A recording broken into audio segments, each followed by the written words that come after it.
Alrighty. So we are recording, and thanks for being here. This is Core Freedom, Liberating the Psoas.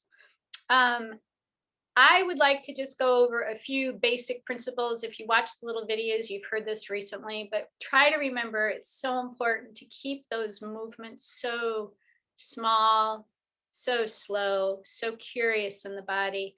We want to, instead of doing this, we want to be going more like this because it's really easy to move our bodies large through space like that. It's much harder to have the control.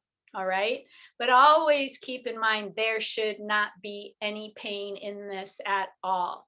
Most of the work you can do in your body if you work with your edge. So, I've had people say, "Oh, I can't do an arch and flat and it hurts." And I'm like, "Well, try it for a half an inch."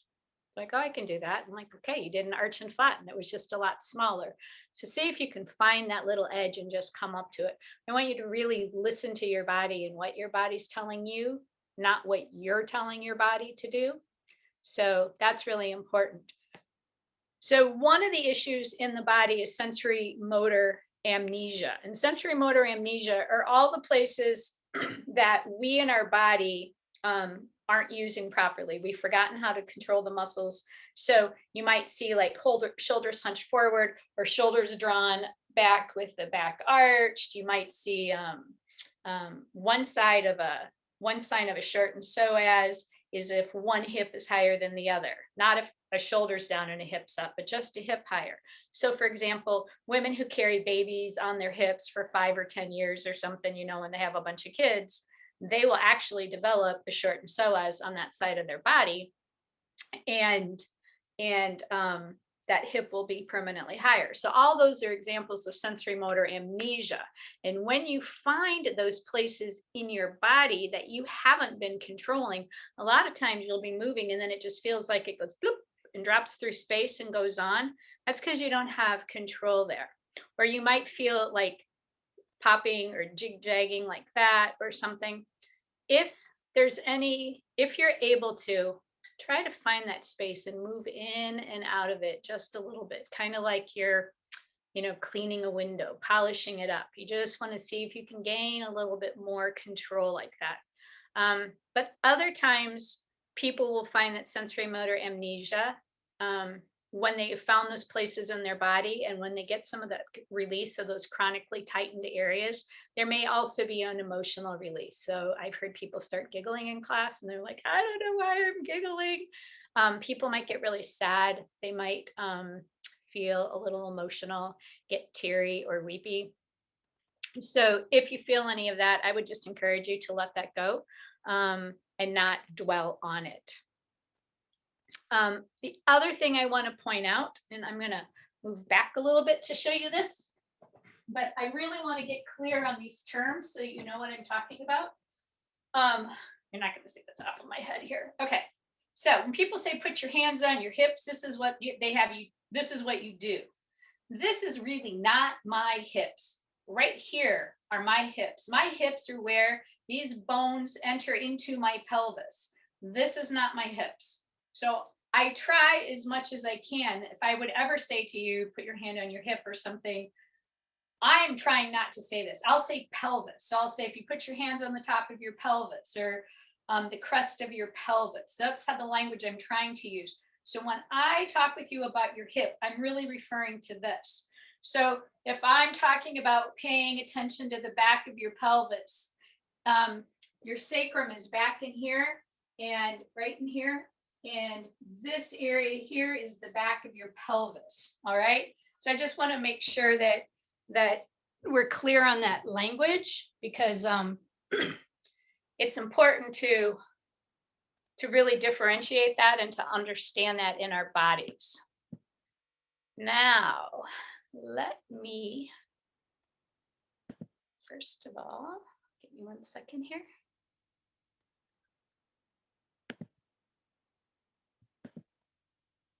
Oops, hold on, that's not what I wanted to do. I need to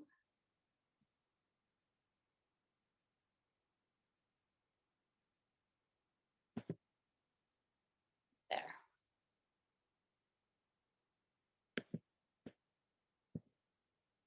I'm trying to get my, oh shoot, hold on. I want to get my little, I have little pictures for you I want you to see. So I'm trying to get them open here.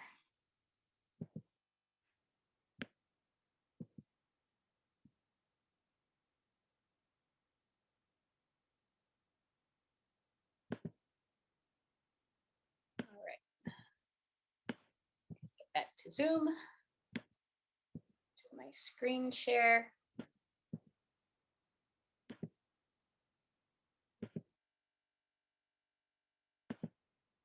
All right, do you all see that on the big screen there? Yes. Okay, I actually, oh shoot, one more problem. I lost it.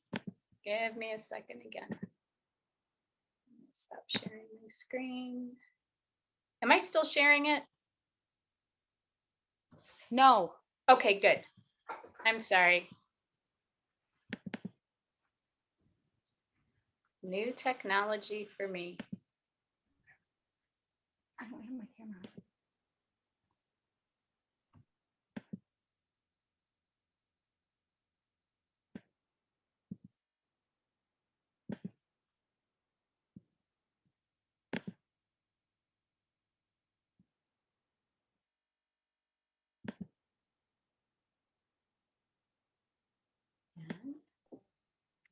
That's interesting. I'm not sure why this is not showing up for my. I can see it now, Marcy. You can? Yeah, the view out of your hillside looking into the valley to the south. Oh, huh. Well, that's not the view. Okay, I'm going to try this one more time because I really want you to see these pictures of the body. Okay, we're going to click that. Ah, that might be the issue. Todd, were you talking about a winter scene with the hoarfrost? That was the background of my actual. That's actually me. Oh, we're seeing shells. Okay. Yeah, I see you come up, Shelby. Okay, so now I'm going to ask everybody for the moment to mute themselves again. Or I can try to do it, see if Lucy's magic trick works. Okay, now let's try it again. I guess one of you will have to unmute and tell me if you can see this now, if I've got it working right for you. I only see you. There. Oh, okay. Now It's I there Got now. it? Yep, Yay! we have it. Okay, this is great because I want you, this is kind of pretty important. All right. So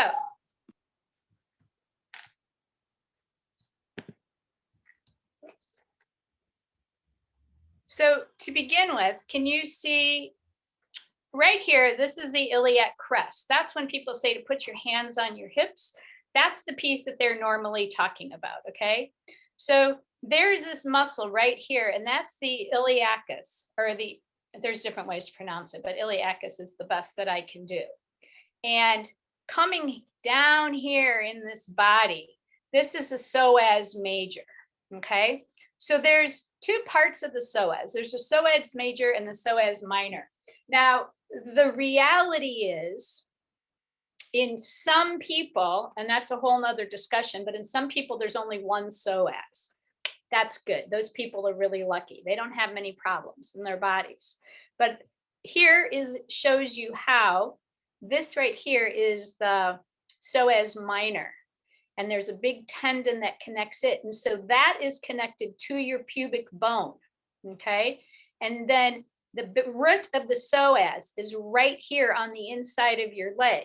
So if you actually felt down into your groin, like right where the hip, where the bone of the leg comes into the hip, your psoas is down in that area connecting. All right.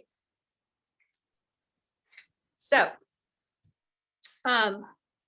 when we talk about pelvic floor health, okay, the four key pieces that they talk about there is the multifidus. And the multifidus is kind of like all these little teeny tiny muscles that are attached to each of the little I think it's called the spinal process, coming up and down the spine. So it's this whole long range of muscles.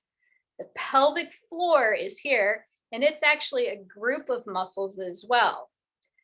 And they also call it the pelvic diaphragm.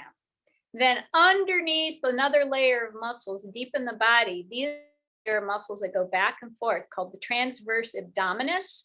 And this is the diaphragm that we breathe on.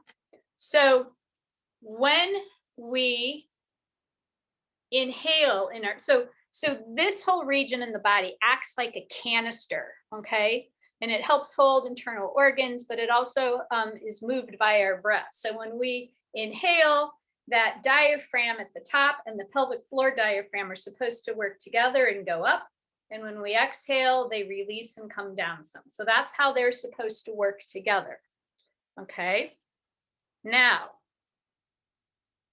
whoops. Okay, we're going to go forward one more. These are a little out of order.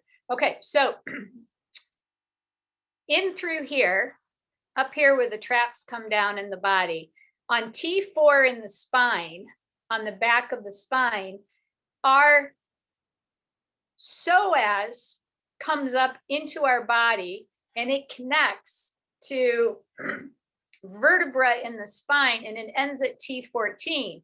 But the trapezius muscles right up in here come and they connect on the exact same spot in the body.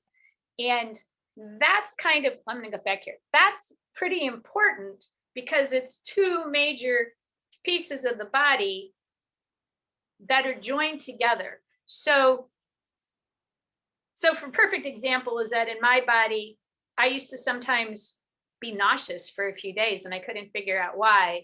And then I'd be like, oh, wait, I've got a pain in my back too. And I'd go in and see Odell Salverson and he'd pop the vertebra back in and my nausea would go away. Well, that's because that vertebra had pulled out right there at that junction. And so it's a very important key part of the body. Okay, now we're going to come back here. So remember when we saw the core four, okay, the pelvic floor, and I'll actually be talking more about this in a pelvic floor workshop, but that's the core four for the pelvic floor. I want you to look at this same diagram here, because if you see here, the multifidus comes through, the pelvic floor is here, the transverse abdominis is here, the diaphragm is here, and I want you to see this is how the psoas relates through the body to all of that. It comes up. Remember that concept. The hips are really here. This is not your hip. This is your hip down here. So it comes through and it comes over through the body, and then it comes up and it connects to the vertebra. And it's right here. If you remember from this video, from this slide where the trapezius comes down, there it's all connected right there. Okay, that's just this really, really major connecting point in the body. Okay, so what that means in general, if you think about this, is that, pardon? Can I ask a question? Yeah. Is that point, is that if for a woman, would that be at your bra strap in the back? Yeah, it is. It's kind of like towards the bottom of the rib cage back there, right? Kind of where the bra strap is. Exactly. It's Perfect. actually, it's right behind the solar plexus. Okay. So yeah, so it's right there where it comes through. Okay. Now the other thing about that space in the body, you've heard of the solar plexus. Okay. This is a space where tons of nerve endings come into the body too. So neural ganglia, the vagus nerve runs down in through here. So your psoas actually ends up having a major impact on whether or not you can breathe. Okay, it impacts the quality of your breath. If the traps are really tight up here, if your shoulders are super tight and your throat is super tight, a lot of times then you're not going to be able to breathe. But at the same time, it's going to come down here and end up with a very tight pelvic floor because this is connected to all of it. And it will help, it will prevent proper breathing in your body. it can screw up your digestion and mess with your digestion. I'm losing my, it, your psoas affects so much of how your body functions. And it's such an integral part of how all these other systems work together. And we don't really think about that much, how it works. And so with all the pelvic floor work, that I do and I think about when I work with people, I can't help but feel like this psoas is so key, because if this is tight at all or shortened on one side or the other, that's going to infect this entire pelvic bowl on the body. So I wanted you to get a sense of how it all connected together. So now the psoas does connect the whole body. And I want you to see in this picture, it connects the front of the body to the back of the body. So if you see here, where it connects on the leg bone, it comes up over here towards the pubic bone. So that's up in the front, then it comes through that pelvis, if you remember from those first pictures, and now it comes to the back of the body where it connects up all these vertebrae. Okay, this is the major psoas. It's not the minor as well. Then it connects, so T12 up here, down here, I think I said T14 before, I'm sorry, T12. That's more up in this upper part of the body. So it connects this top of the body, especially because of its relationship to the trapezius, it connects this upper body to the lower body. And then so it connects, if you look at this, it's called the appendicular skeleton. This is the outside of the legs part of the skeleton. So think about it. The psoas connects here, right? And then it comes up to here. So it is connecting this appendicular skeleton to the axial skeleton, because it goes from here up to here. So see, that's this other whole separate part of the skeleton. So because of all these different connections, it connects the entire core of the body to the periphery of the body as well. How we use our hands, how we use our legs in space. So that. Okay, so you got me back? Yeah, okay.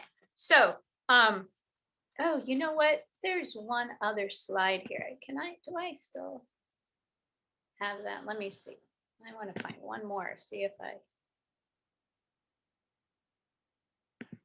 yeah. I'm going to do one more screen share with you. Let me.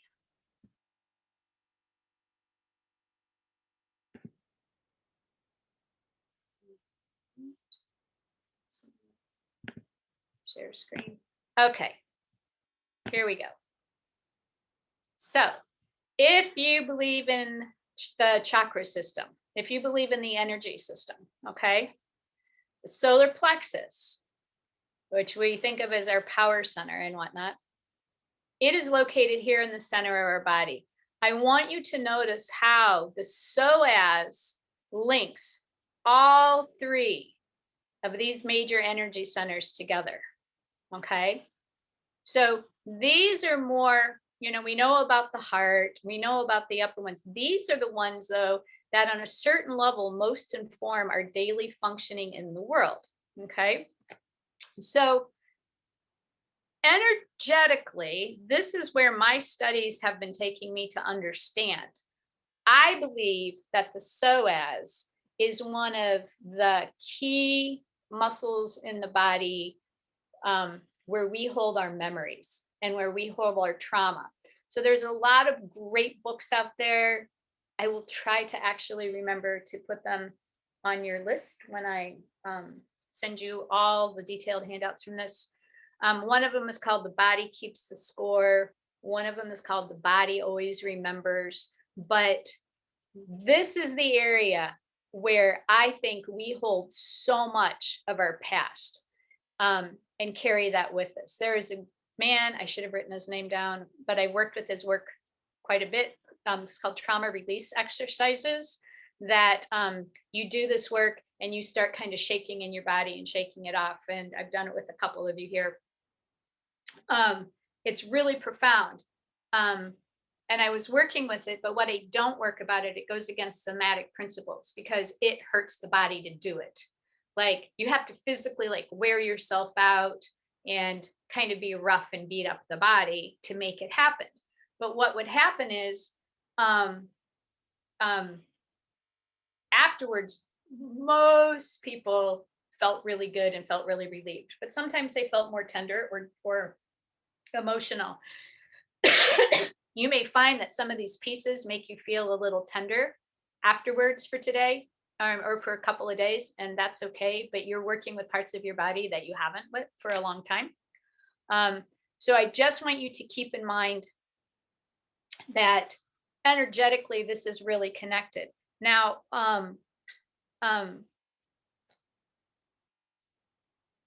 the other thing is that I have started to do one of these pieces. It's constructive resting pose. I've started doing that on a regular basis.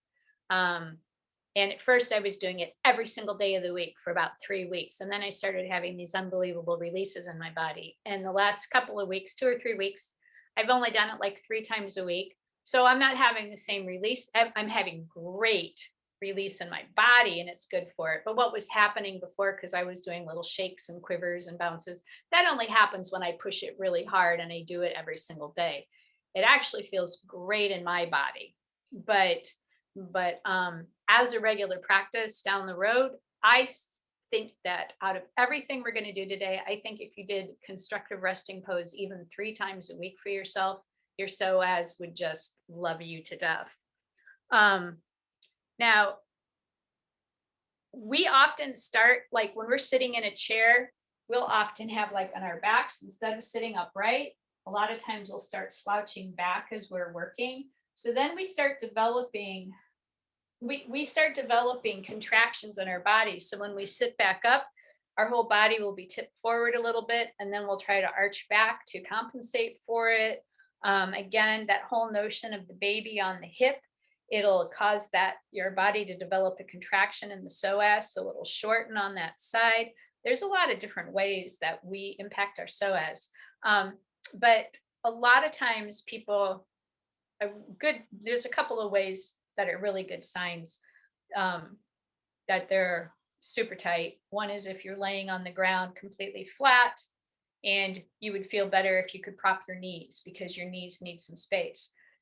There's one where you have one leg long and you pull another knee up towards the body. And if the back of the knee on the ground starts coming up off the ground, that's a good sign too. But most people need this work, I believe, simply because we carry so much with us from living in our society with dangerous driving and the news every day. Even if you're trying to avoid it, you get it. So I just really feel that everybody in society would probably benefit from some of this work.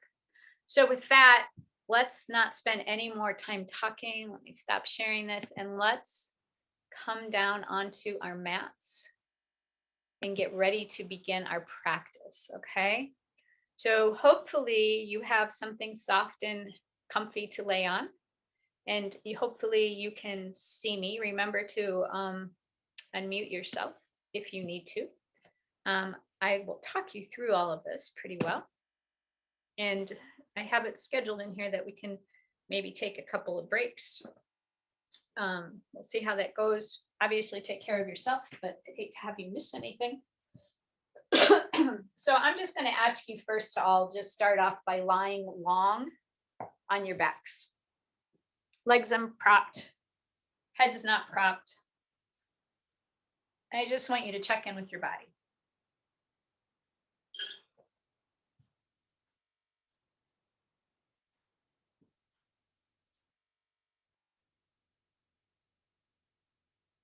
I'd like for you, if you would please, to take a little mental journey in your body with your eyes closed. If you can, do all this work except for one piece with your eyes closed, because if you can close your eyes, you're going to turn out the distraction of the world around you, and you'll be able to more go into that inner vision, into the soma of really sensing from the inside of what's happening in the body.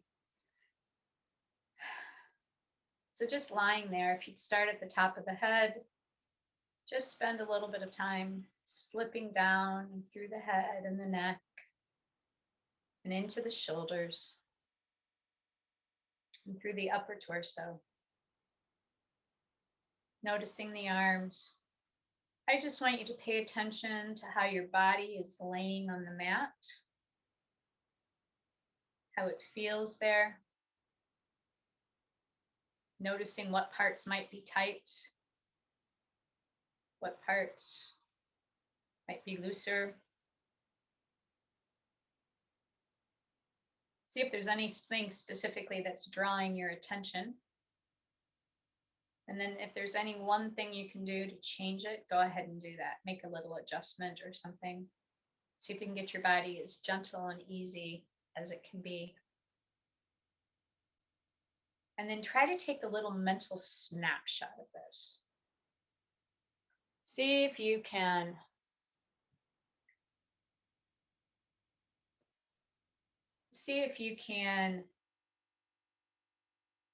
remember what this moment looks like in your head. Because we can check back in with it and you'll have a little bit of a way to see your progress or differences in your body. Now, if it is uncomfortable now for your legs to lie long, go ahead and take that little folded up blanket you have and maybe slip it under your knees to prop it up a little bit. Just get yourself a little more comfortable.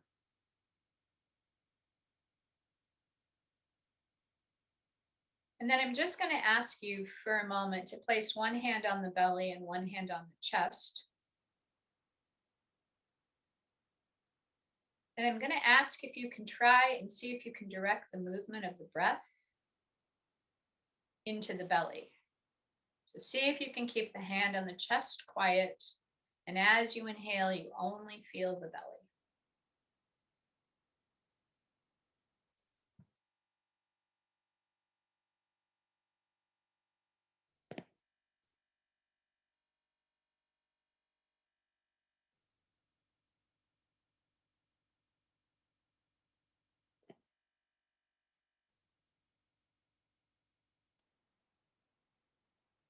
And then practice and see if you can have the belly be quiet and see if you can breathe in and only have the chest move.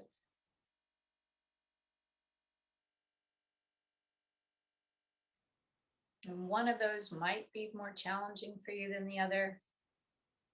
Sometimes people can do it in one area and not the other.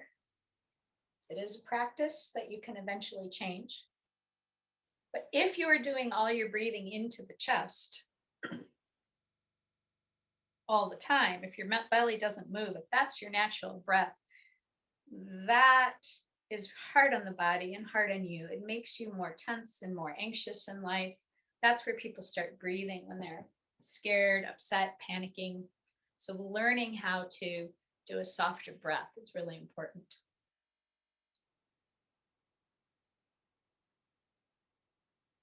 Now, if you could place your hands, both of them, one on either side of the rib cage, down at the very bottom of the rib cage. I want to see if you can direct the breath into there and breathe as wide as you can into the side of the rib cage and then release.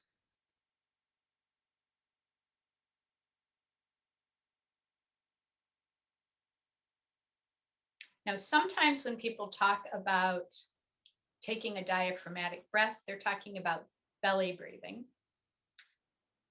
When I use that term, I'm trying to ask you to breathe wide into the lower rib cage, right here, into this spot.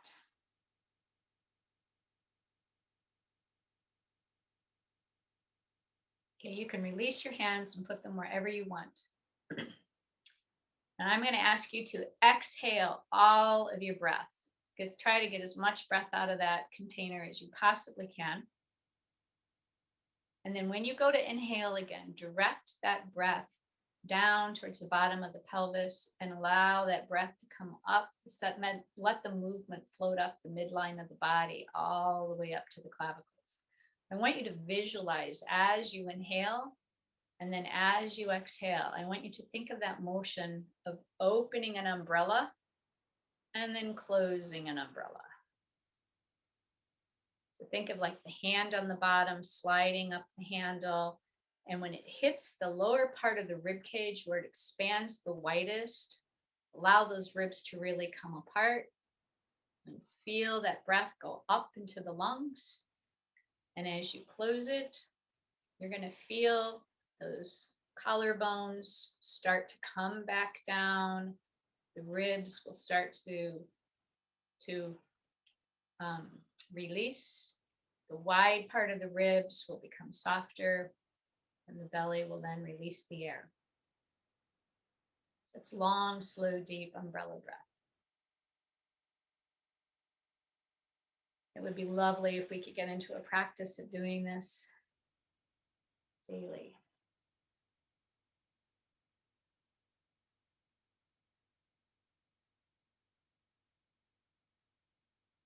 Okay. And then if you would please, from this position, let's bring 1 foot at a time onto the mat. So the knees are pointed up in the air. And your feet are flat on the floor. Now, I actually use these terms interchangeably a lot. So I want to tell them all to you. There is constructive resting pose, or effortless resting pose is the name that most people use. I usually say easy resting pose. So if I say any of those, it's for this exact same position. So we're going to ask you to get really cozy here. So in that position, begin by pressing through your feet and floating your bum up off the ground in a mini bridge, just an inch or two, and then gently coming back down onto the blanket below. And then I want you to pay attention to the position of your legs. Your feet should be a hip width apart. Remember that concept of the hip. That's the place where the legs come into the body. It's not how wide your pelvis may be. Your pelvis may be wider than your hips are. So you want your feet a hip width apart. Now, this little space where the top of the calf and the bottom of the thigh meet on the back of the leg, they should be just kind of barely touching, like a house of cards. Think of how that's stacked. Okay? When you find that, when you think you're in that position, the next thing to pay attention to and readjust is the weight distribution in the soles of the feet. You want to feel that that weight is evenly distributed between the heels and the balls of the feet. So when I checked in with my body, I had to actually pull my feet in just a titch closer to my bum, to my hips, in order to be able to distribute that weight properly. Then you need to pay attention to whether the knees are too far apart or whether they're falling in. So if they're falling apart from each other, then your feet might be too close together. And if they're falling in towards each other, the feet might be too far apart. So maybe make a little adjustment there. And then you're going to just slightly, to begin with, tuck that chin a little bit lower than the forehead. And then your arms can be wherever they want, on the sides, on your belly. But this is a really nice, gentle, relaxed, easy resting pose. So from here, we're going to begin with some sweet, gentle arches and flattens. I'm going to ask you to begin with to just do the biggest one you can and not think about how slow it is and not think about how you're setting it all up. To do this, we want you to roll your hips forward like you're drawing that tailbone down to the floor, your sit bones down to the floor, and there's an arch that's going to appear under your back. So I'm pulling my shirt up a little bit if you need to look, but my lower back is up off the ground. If there was a string It was pulling my belly button up to the ceiling. And then I just want you to release from that and let your back come down to the floor. Then I want you to roll the hips the opposite way. So your bum is actually going to roll up off the floor, but you're going to feel that the weight transfers down into the back of the spine. So it's pressing down on the ground, and my bum came up a little bit off here. And then release.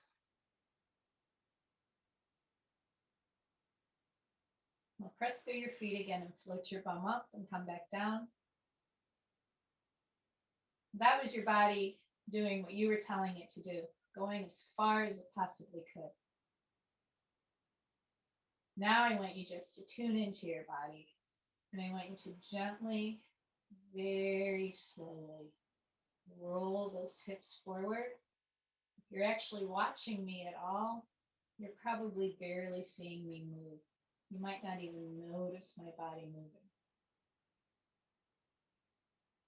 And I want you to listen to what your body's asking of you, not try to force it as far as you knew that you could go, but how far your body feels good in, at ease in, not crossing that edge. When you find that, I just want you to pause there for a moment. Now I want you to release very slowly, allow that contraction to kind of just release on its own, back to neutral.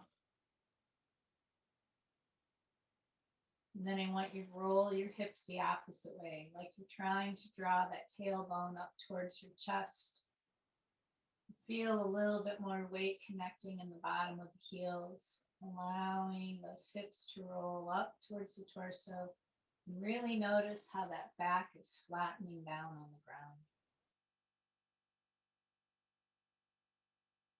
Spine is going to be making more contact.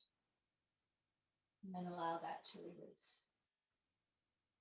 I'm going to be quiet for a little bit here.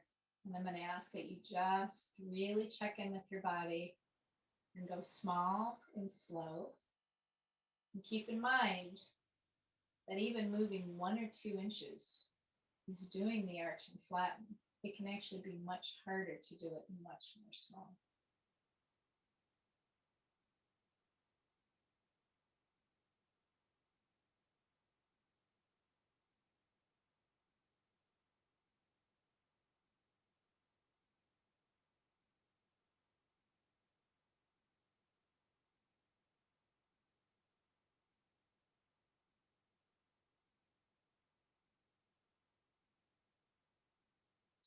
Then your next arch, I'm going to ask you to gently press the backs of your shoulders down towards the ground below.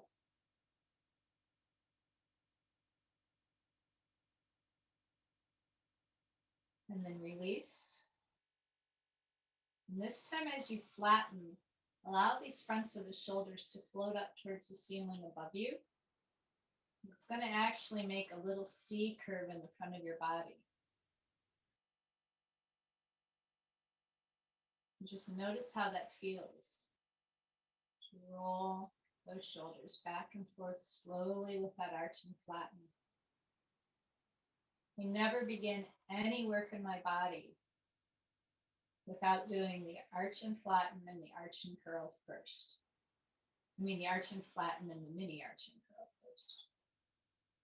It's such a key component.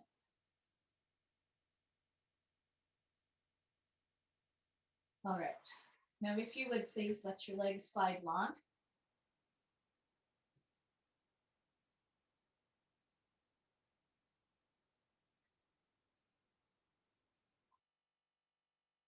And I want you to just take a pause. Remember that soma scan we did. I want you to just try to check in and see if you can sense the shifts that have occurred in your body from the little bit of work that you've just done. I'm going to be honest here. For some people, it's really hard to sense the changes. Some people find it right away and easy. But people sometimes who work super hard in their bodies, a lot of times they have to teach themselves not to pay attention. They couldn't do their work every day because they would be in pain all the time. But that awareness of the inside of the body will develop in time. So have the heels now of your feet about, I don't know, 12, 16 inches apart. And I want you to point your toes up towards the sky above. And we're going to start with the right leg. We're going to alternate legs here. We're going to do just a few leg inversions and eversions. So thinking of this focal point right here, and if you need to tap it to help develop awareness, go ahead and tap right at that little crease. That's where the hip is. We are focusing on the movement of the leg rotating in the hip, okay?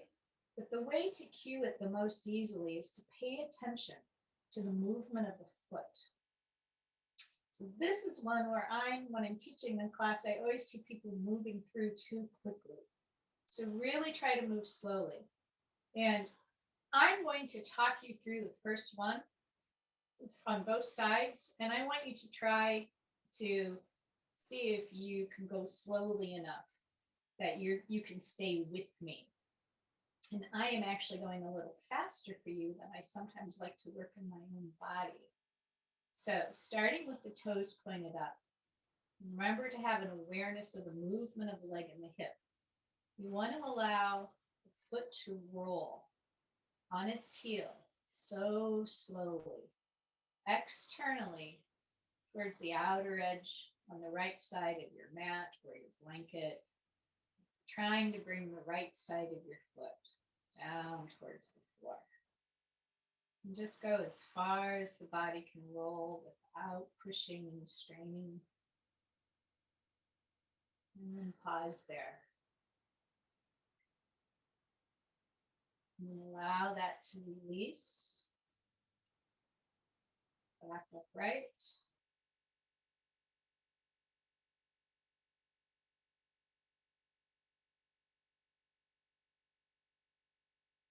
And then roll the leg internally, like you're trying to take those toes and roll them over to touch the left foot. Just as far as it'll go. And allow that left foot to release, coming back upright. And listen to the language of this, because in one of our pieces later, I'm going to ask you to rotate the leg externally again. So think about what we're doing in the body. Left foot, allow that left leg to rotate in that hip socket by rolling on the heel and allowing that left foot to roll out towards the left edge of the mat, just as far as your body is comfortable going. Notice if that distance is different than in the right foot. If you have greater range of motion, less range of motion, or the same. Let's release. Come back upright. And then rotate internally.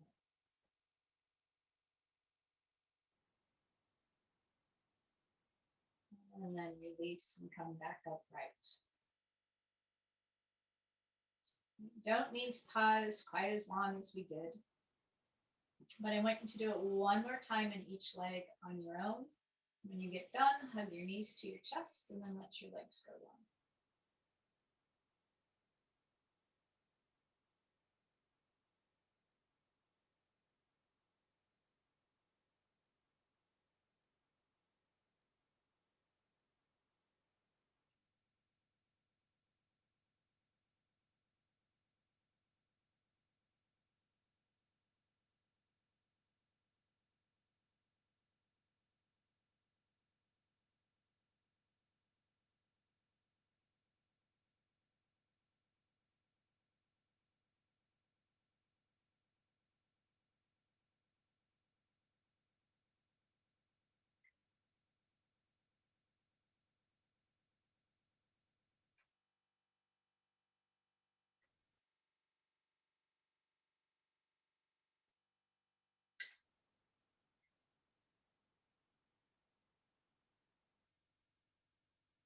And then lying long, once again, check in with your body. noticing the shifts and changes that have occurred.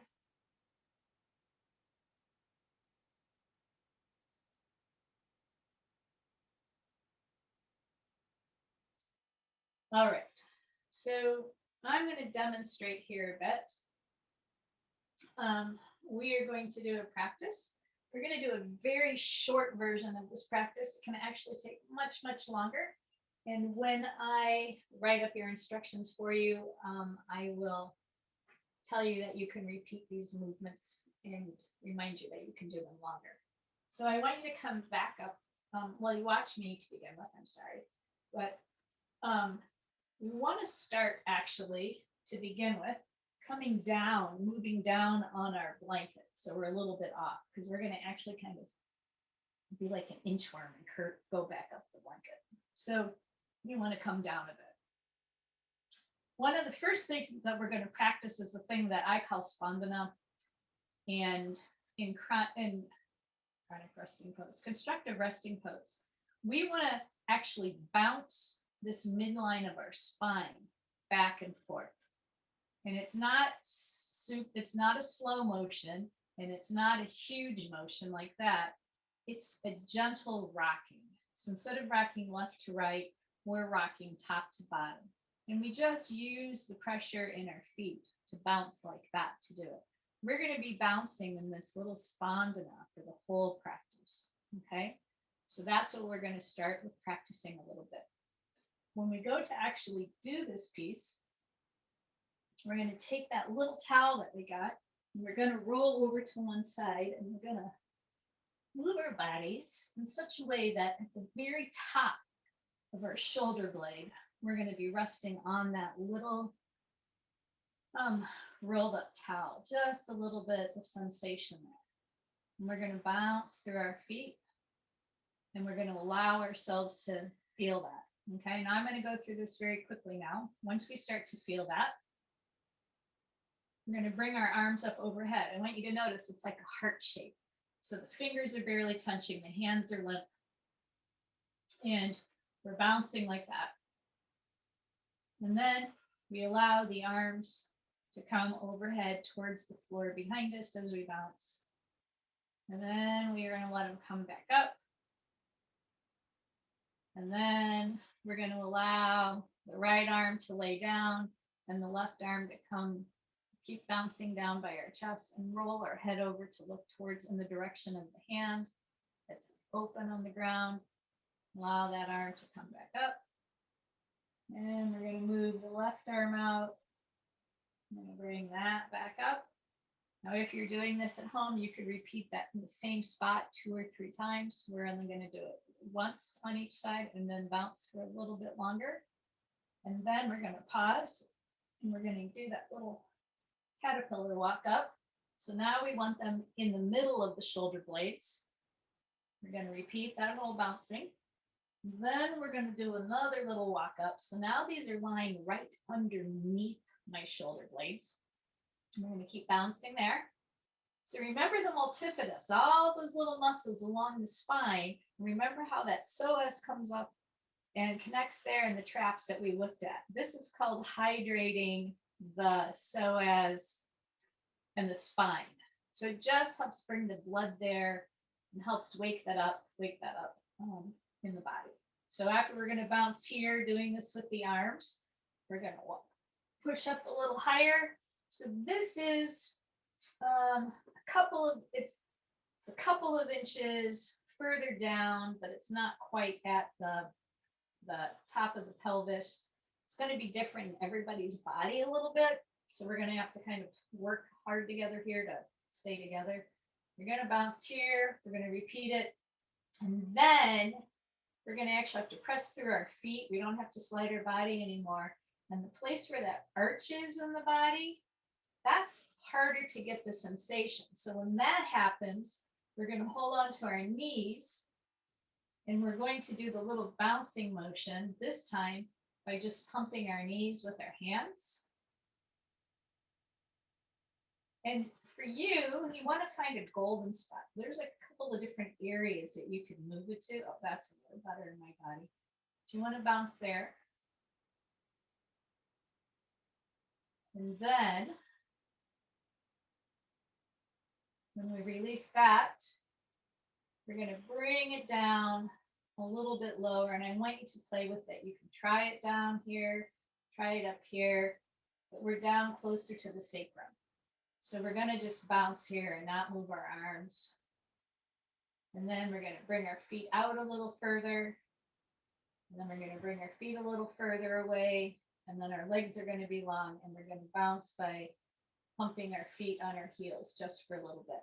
Okay. And that just helps wake everything up, and it helps get everything a little soft to begin. Okay. So start a little bit down on our blankets, probably your bum off.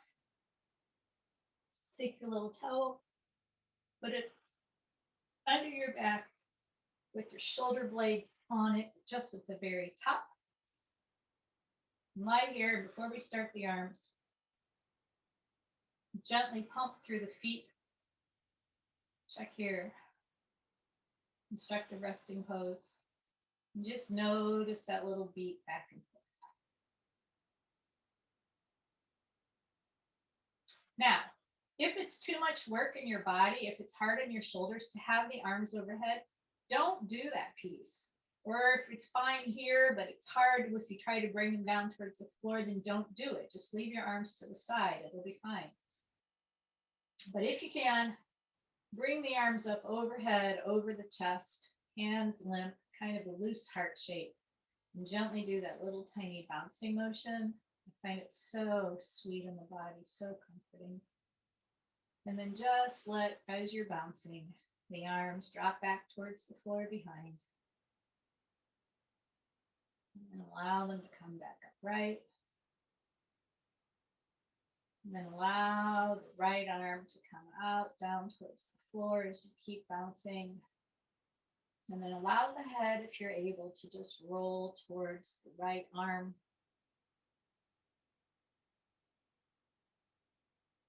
And then bring the right arm up, bring the head back to neutral.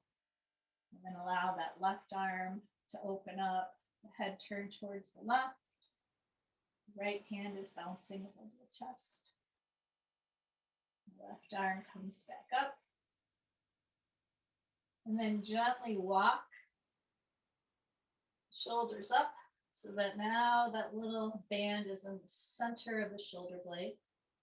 Again, we begin with that little bouncing there. And then if it feels good, allow those arms to drop over the head towards the floor behind you. And then bounce back up. And then the right arm will open out. And the head rolls and turns towards the right. Keep that little spondana going. And the right arm curls back up over the chest, and the left arm goes out. The head rolls towards the left. Left arm comes back up towards the chest. Keep bouncing. And then let's inchworm our way back up a little further. So this time, that little, if you need to, adjust it with your hands, but this time that little roll should rest right underneath the shoulder blades. Arms above the body in that little heart shape. Bouncing.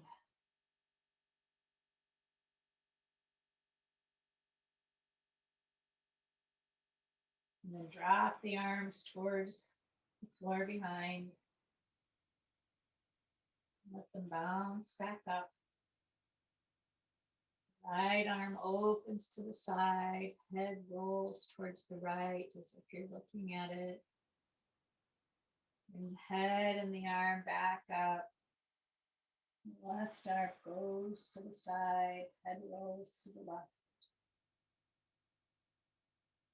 And back up. Bounce a couple more times. Walk your way back down another inch or two. And again, arms drop towards the floor. Come back up. Right arm opens, head rolls towards the right arm. Head and the arm come back up. Head rolls to the left, left arm opens. Left arm and head come back up. Bounce. One more time. Walk up. This should be down now towards the bottom of the rib cage, just under the back. Bouncing again. Arms come towards the floor, over the head. Bounce back up. Right arm opens, head rolls to the right. Bounce back up. The left arm opens, head rolls to the left. Left arm and head come back up. This time you're going to press through your feet and float the bum up and bring that roll down to where the little arch of the back is. Bring the feet off the ground, knees in the hand, and let's consider continue that little bouncing movement. Try to find the same beaten pattern again. And just bounce here for a bit.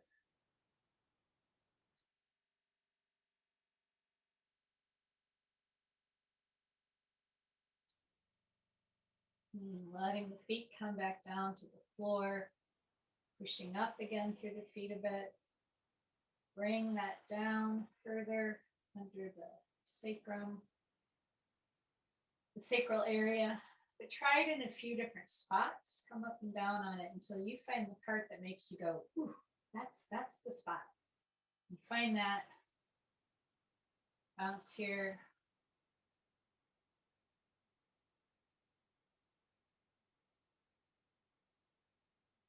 And then walk the feet away a few inches.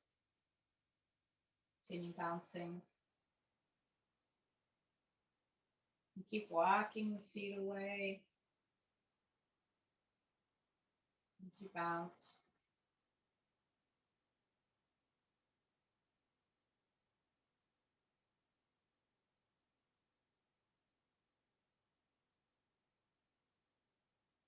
Going down till you're on your heels. Legs should be completely nice and long, and you're just bouncing with the heels, moving the body on that little rolled up towel.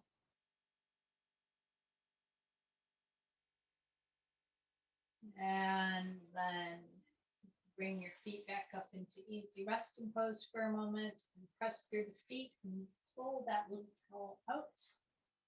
Then just let the legs grow long and the arms to come to the side. And I want you to take a pause here and notice how the body feels.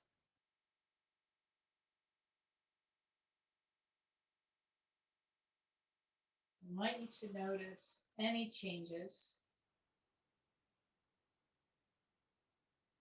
But one thing I want you to look for specifically is if the whole back feels like it's more in contact with the floor. And also see if you notice the energy moving through the body, the prana.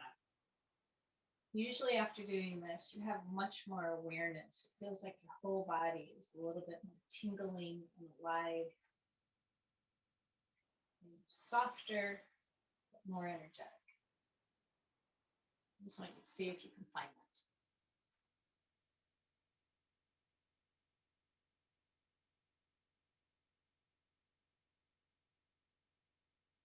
All right.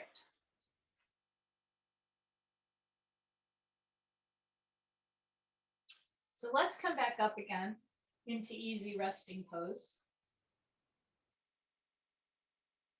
So for that position, once again, I want you to press through your feet and float the bum up into the air and then come back down to the back of the pelvis. Feels nice and wide and spacious. You might need to wiggle a little bit to find that perfect spot. Again, remember feet are hip width apart. Think about how the thighs and the upper calf are touching, so they're barely touching. That weight distribution on the heels and the balls of the foot. Now, there's so many little modifications that could be done here, and we're not going to worry about that today. Just let that chin drop slightly down. And we're going to stay in this position for a bit. And I really want you to see what this feels like. So the purpose of this is not to try to hold our body, upright. In this position, while we're holding it upright, our body's going to start releasing. So if you have a little bit of an arch in your lower back laying here, don't worry about it. Just let your body be in this position and see what happens. Okay. So I'm going to periodically remind you to just pay attention to different things. Mostly I want you to be very quiet in your body and notice what happens.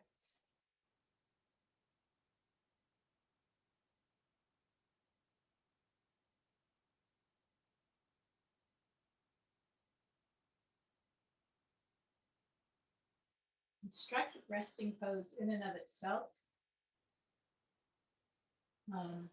It's wonderful for softening our psoas. But again, it's also energizing. It's great to do at the beginning of any practice. It's also a lovely one to do when you come home from a long day. It gives you a little bit of extra energy for the evening.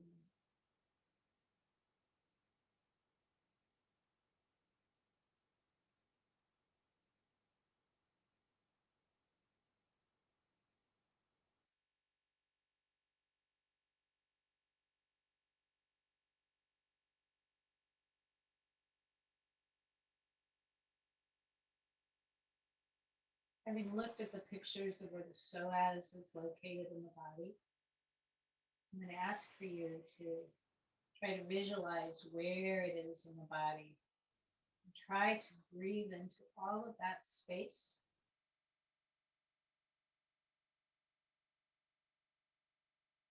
Seeing if you can help the psoas to soften just by paying attention to it.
Check in with the body and seeing if there's any places that you're holding on to tension.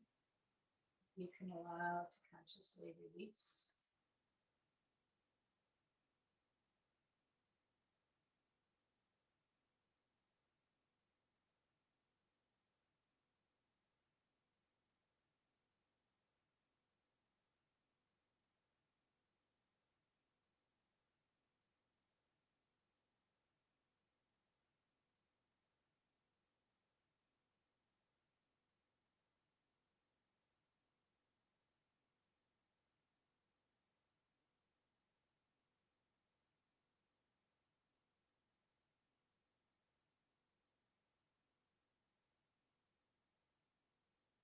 Some of you may notice movement of energy through the soles of the feet, up through the legs, out through the crown of the head. And back and forth from the top and the bottom.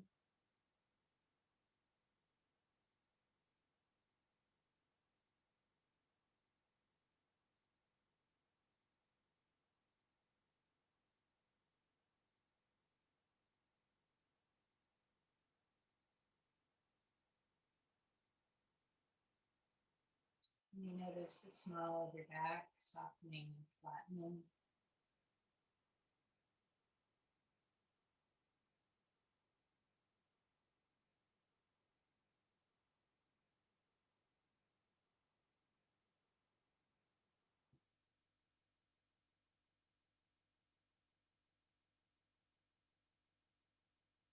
You also notice a little quivering where the psoas connects to the leg.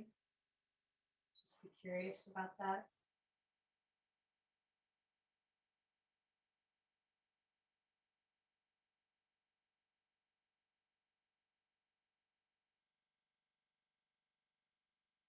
Your mind needs something to occupy itself. Start paying attention to that umbrella breath again. Really focus on the expansion and contraction of the rib cage at its widest spot.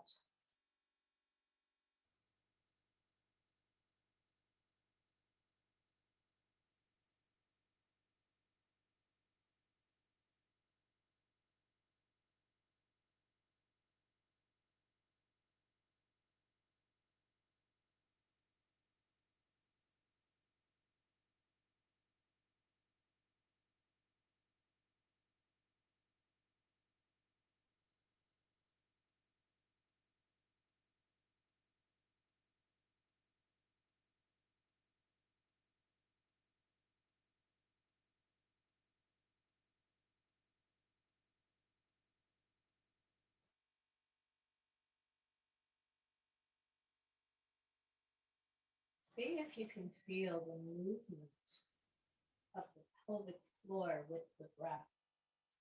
Thinking of that canister as you inhale and those lower ribs go nice and wide.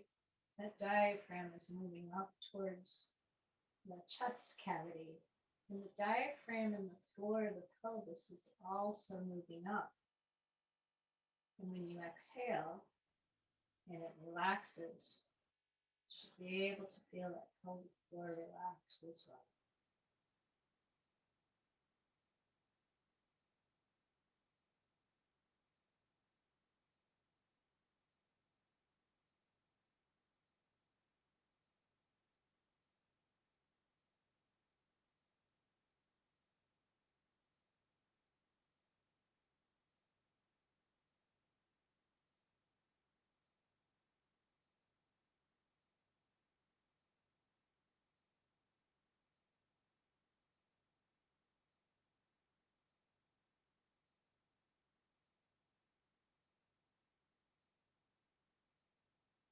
So 70% of the population has too tight of the pelvic floor.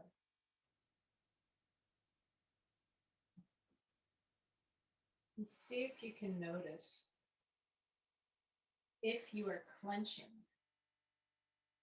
in your sit bones, in the cheeks of your bum a little bit. And if so, see if you can allow those to relax some. Softening those You can also then help the psoas to be able to soften as well.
Check in again with the back. Noticing if it's softened up anymore.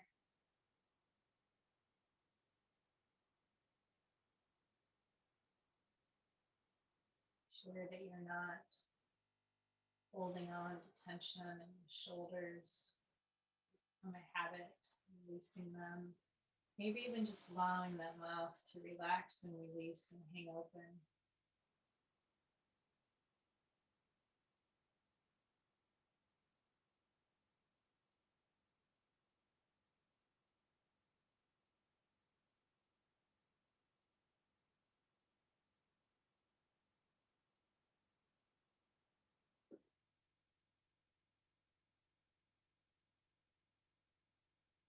Then one leg at a time, let's bring our feet up off the ground and take a hold of our knees. Roll back and forth on our sides.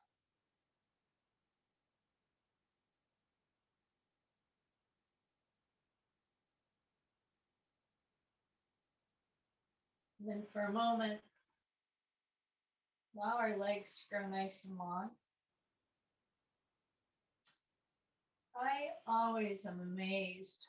I always rub my hands right there along that little crease between where the hips connect up in the groin, that groin crease, because it always feels so wide and soft when I've completed this.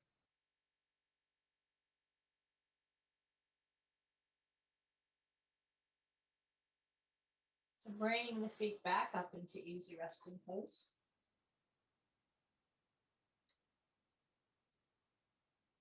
We are going to do a little psoas awareness release. Now you can put your hands so that they rest lightly on the hip sockets if it helps you to connect to the psoas.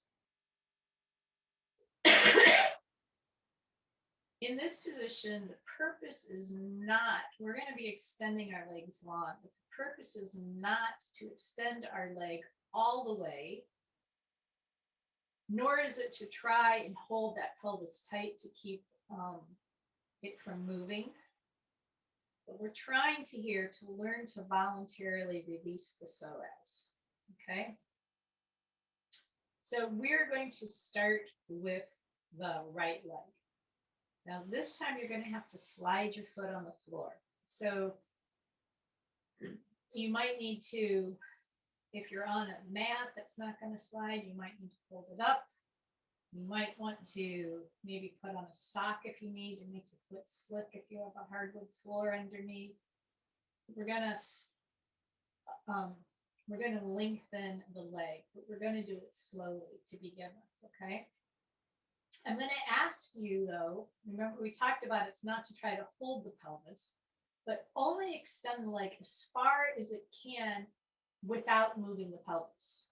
If you feel the pelvis move, stop and bring the leg back up, and then you change to the other side and begin on the other side. So even if I'm still cueing on the right leg for the first time to help you out, you just go ahead and move, okay?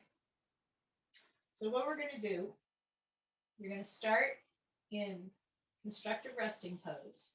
And I want you to pay attention to the psoas in the body. Take a breath. See if you can bring some awareness there. See if you can deliberately try to soften it a little bit. And then I want you to slide that foot out a tiny bit. And then pause. See if you can soften. And slide that foot out a little bit more. Remember, once you feel that pelvis start to move, you want to slowly bring that foot back up and switch legs. So pause, soften, slowly slide that foot back out a little bit further. Pause. Try to soften again on your own. Slide that foot out a little further.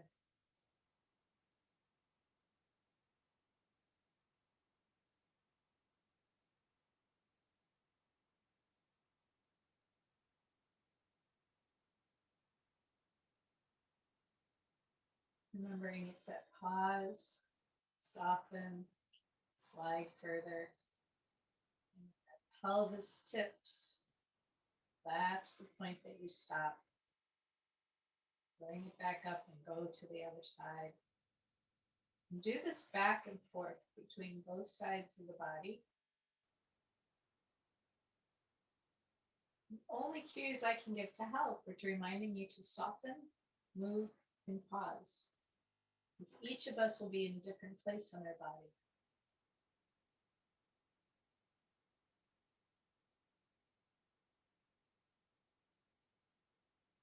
It's that gentle softening, moving a little bit, pausing, softening. Marcy, Yes? sorry, I didn't mean to scare you. I tried to be quiet. I'm not sure what you mean by when your pelvis moves, it's time to stop. I can go all the way down to the Great. floor. That Okay. you go all the way down. That's exactly what we want. If you feel no tipping and no rocking in your pelvis, and your leg can go the whole way down, and then you just slide it back up in place and you repeat on the other side. Okay, so it's a tipping or rocking if it was. It's yeah, the pelvis itself, it'll start feeling like it's moving a little bit from left to right, or bouncing up and down. You want it to be holding nice and steady and neutral on the back, okay? But you don't want to be forcing your body to hold it, because I can crank down on the pelvis and I can hold those muscles tight and I can slide the leg without it moving. We want the pelvis to be resting soft and easy, and thinking of how that muscle comes from the leg and up over the bone in the front, right? So we're not wanting it to be tight enough to pull it and make it rock. We want that pelvis to be able to be steady. Does that make sense? I think so. Thank you. Does it help? Okay. And then Marcy, Yeah. I'm having trouble hearing you. I don't know if it's just me. Oh, okay. I'll talk up. Thanks. Thank you. Okay. So we're just going to continue for just a bit here, trying not to let the pelvis rock, and just pausing in between and trying to soften more, and then moving our legs a little further. I'm going to ask you to pay attention to the left side and the right side of the body, because how you hold tension in the body shifts.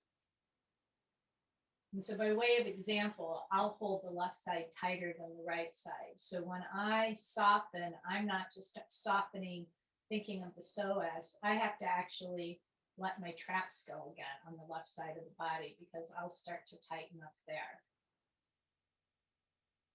But so long as that pelvis isn't rocking or moving, but staying nice and neutral, you can continue going down as far as the leg will let you go.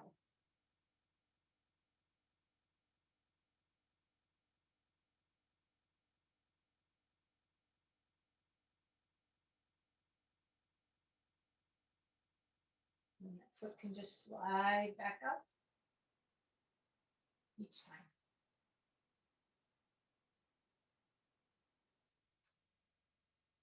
Okay, I'm going to ask you to release, to finish up.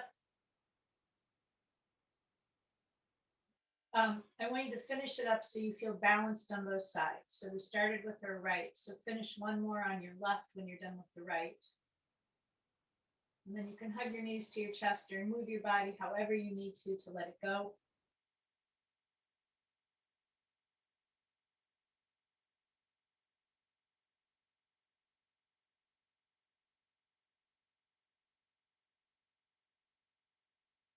And you can let your legs grow long again for a moment and pause and sense.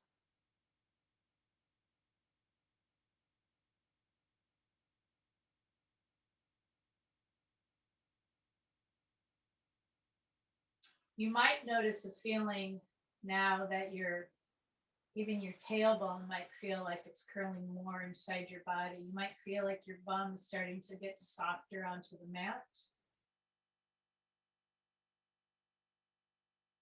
Some of you do this work, these types of things in class with me weekly, so it might be easier for you to notice the changes because you know what you're looking for more.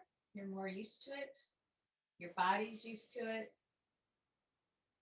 So if you're struggling with sensing it, don't worry about that. It can take a while to develop it.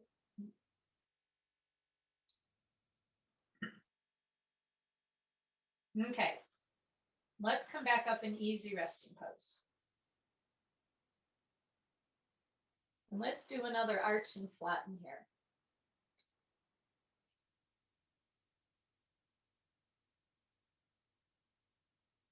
Okay.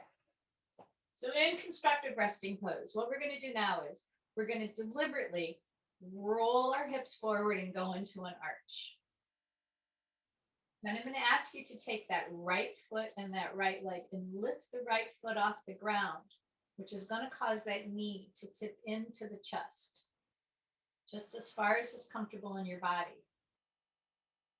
Then, if you would please, start releasing the arch and releasing the foot simultaneously, trying to coordinate it so that the foot lands on the ground as the arch releases to neutral. And then slide that right leg long on the heel. And when that leg is nice and long, do another arch and flatten here.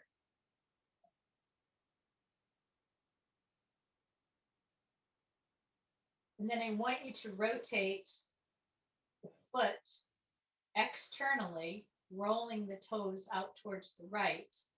And then keeping the leg rotated, I want you to glide that foot back up. So the sole of the right foot's going to be facing the left foot. And when that knee is bent enough that you can lift it up and it'll land in easy resting pose again, go ahead and bring it back up. Then you'll be back in your constructive resting pose position. Then we're going to do another arch and flatten here.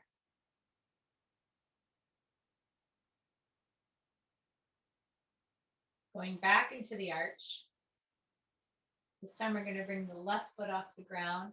That left knee is going to drop in towards the torso, just as far as it wants to come.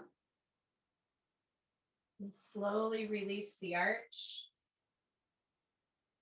And the left foot at the same time, again, trying to have the foot and the arch land at the same time. And then slide that left foot long.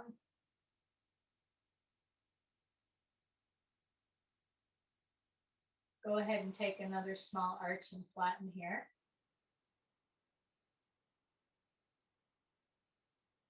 And then just come back to neutral. Externally rotate that left leg so the toes are dropping towards the left. And then again, glide that heel up on the ground. Just sliding along the floor until that left foot is even with the right foot. And bring that knee back upright into easy resting pose. We're going to do it one more time on each side, if you would, please. And then you can hug your knees to the chest and We'll relax the body again. So going back into the arch, right foot comes off the ground, knee drops in towards the torso. Then release the arch and the foot, trying to coordinate that movement so that they land on the ground at the same time. Let that foot slide long. Do a little arch and flatten there.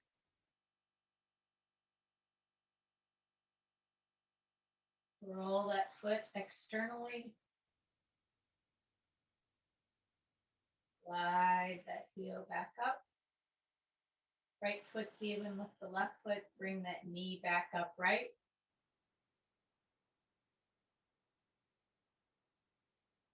That little arch flatten movement again. Going back into the arch. Allow that foot to come off the ground, the knee to drop back in towards the torso. And then release the back and the foot. When the foot lands, glide that foot nice and long. Arch and flatten again.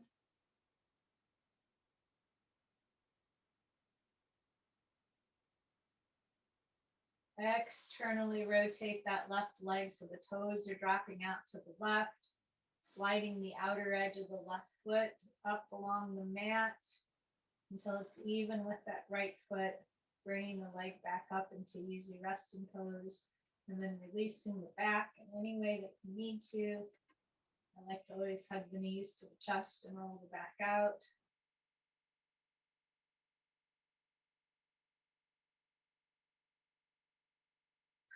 Okay, so since we have our hands on our knees, let's just stay there. This next one, I just call it a rocking horse release. But what we're going to do is with our hands on the knees, we don't want to work too hard. Remember, this is an effortless effort, okay? But we want to press the knees slightly into the hands and the hands slightly into the knees so that we can get that feel in our body. So I want you to allow the hands to win and draw those knees into the chest, just as far as you can take them in your body. And you're going to feel that spine flatten. And then allow the knees to win. So they're pressing against the hands and pushing the hands away. And that back is going to go into a little bit of an arch doing that. And I want you to do that little tug of war in the body. With first the hands winning against that little bit of resistance, pulling the knees in towards the torso, and then the knees pushing against the hands, pushing them away as you go into a little bit of an arch. Do it a couple more times.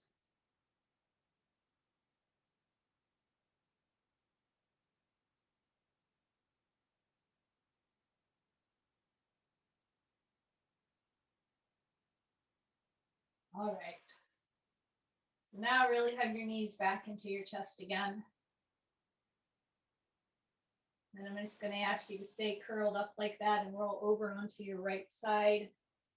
And just take a pause there for a moment.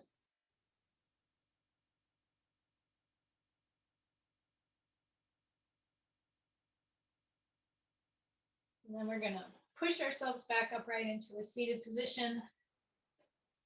And we are going to take a 5-minute break so that if you need to run to the restroom or get some more tea or something, you can do so. And it's 2:38.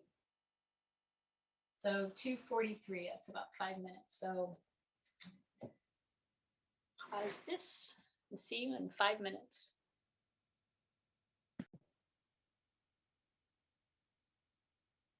Oh, actually, you guys, I think I didn't pause it when I thought I did. So I just recorded the whole break. Oh, well. There? Yes, yes. Okay, perfect. Thank you. All right. So the first thing we're going to do, it's probably easier for you to actually use a wall for this if you have it. For my purpose, I'm going to use a chair to help keep me steady. But what we're going to do is whatever hand you're going to use on the chair, you're going to take that strap that you're using and you're going to step on it so that it's in the arch of your foot, okay? So a lot of times what you hear instead of the psoas is people talk about the hip flexor, the part that hip so that you can walk. Well, it's really mostly the psoas they're talking about that has to move to make that motion happen.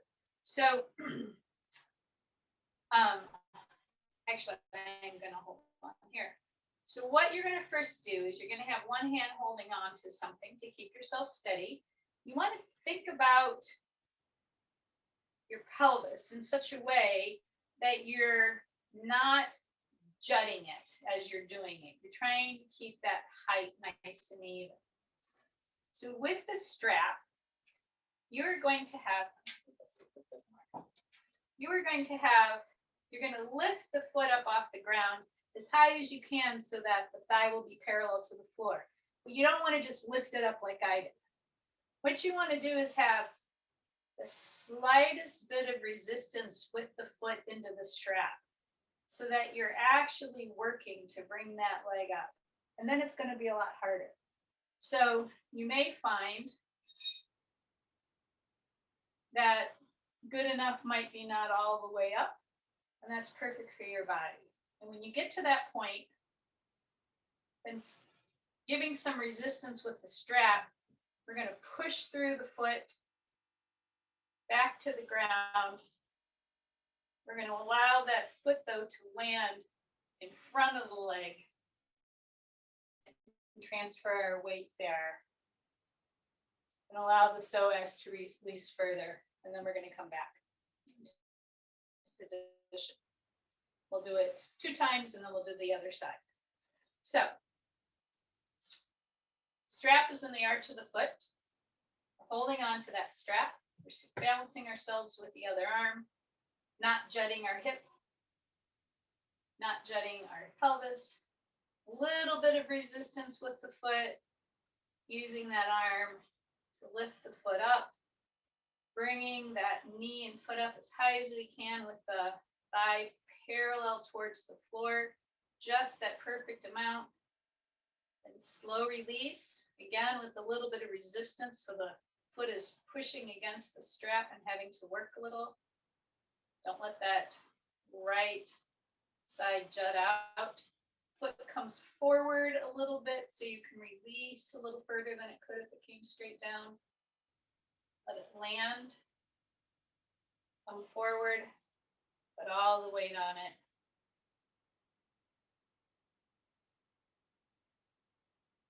Come back. I'll just pause for a moment before we repeat again. And see how much more grounded that leg feels. Okay, let's do it again. Strap in the arch of the foot and getting support. A little bit of resistance in the foot. Using that strap. Pulling the foot up. Knees bending. Bring it to the perfect amount in your body.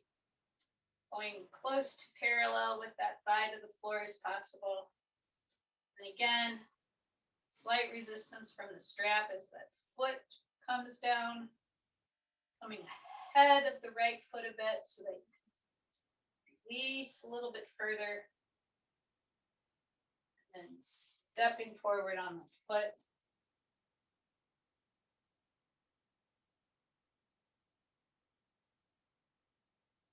And again, release that strap and see how it feels from the right to the left. Okay. I'm going to move my chair around to do the other side.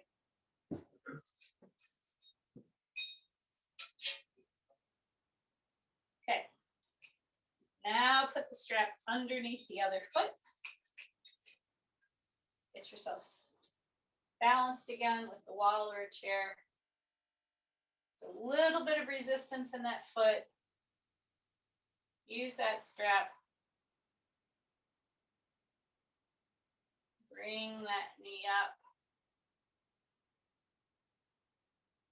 And then as you release, again, a little bit of resistance with the arms against the arch of the foot so that that muscle has to work a little bit to extend the leg nice and long. A little bit ahead of the other leg. Step down.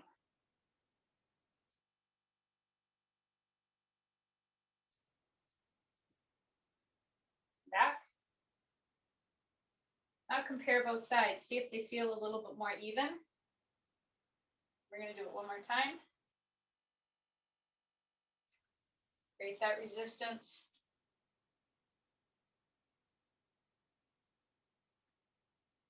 Bringing that knee up.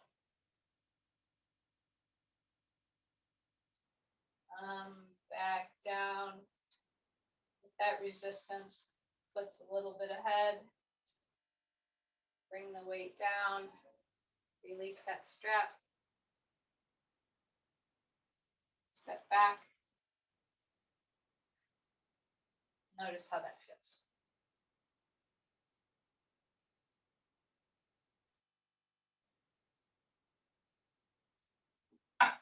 Now we're going to do a hip flexor release on a block. So I'm trying to see.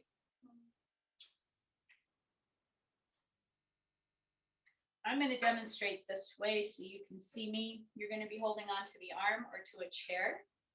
You want to use your block or your thick book or your upside down pot that you're using, whatever you're using.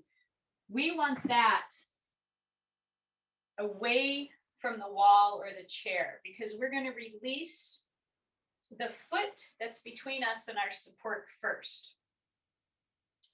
So we're going to step up, lose my head here. You don't need to see that. We're going to step up on the block. Now, again, thinking of that hip jutting, you're going to really feel it here because look, I can slide that leg down.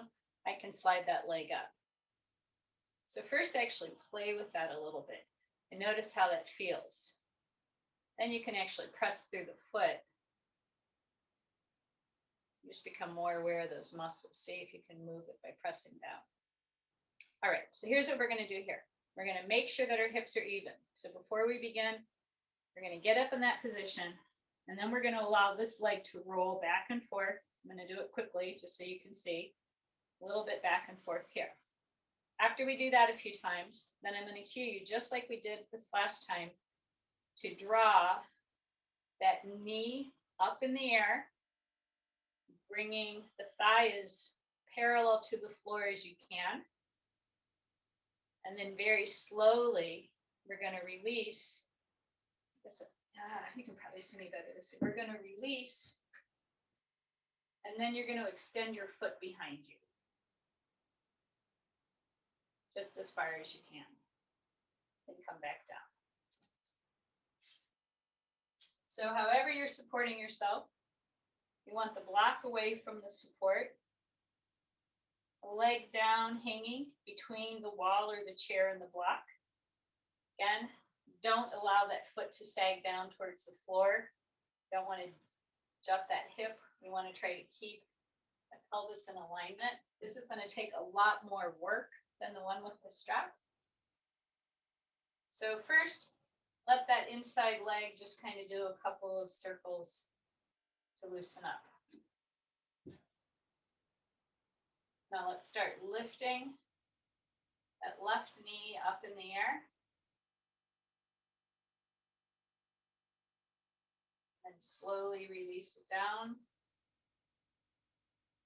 And then extend it nice and far behind. And then bring it back to neutral. We can do this up to 3 times, but we're only going to do it twice today. So again, bringing that knee up. Letting it come back down.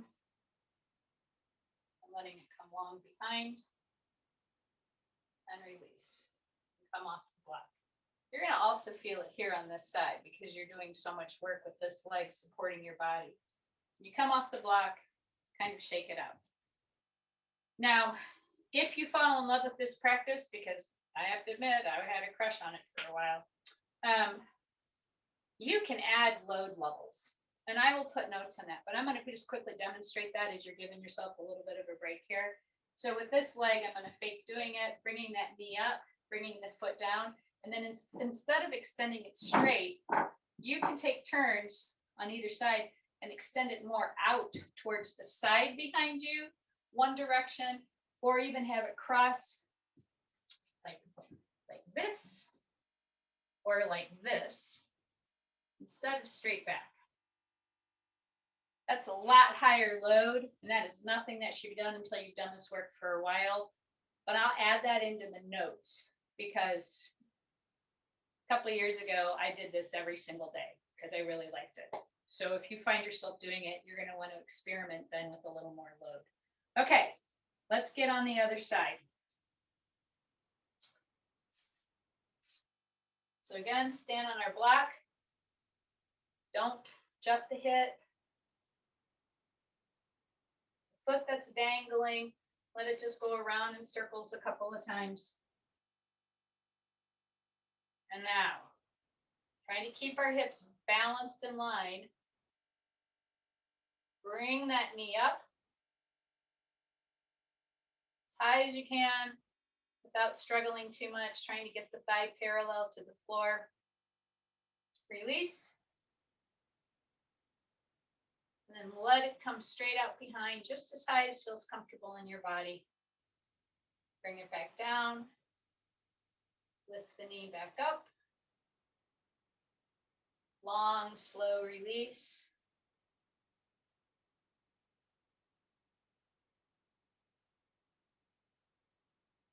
Come off the block. Again, just do a little bit of that movement in your legs. Pause. See how that feels. You might even want to take a few steps around. Notice how the body's moving.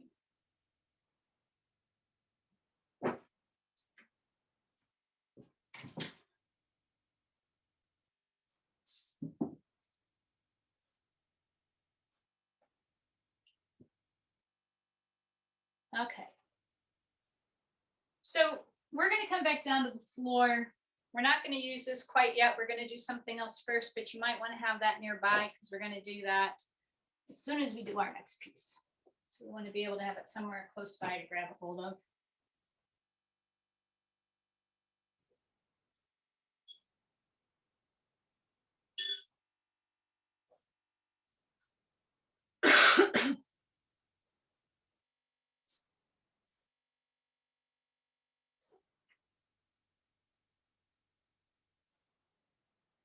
Why don't we just start with our legs nice and long and do another soma scan in the body.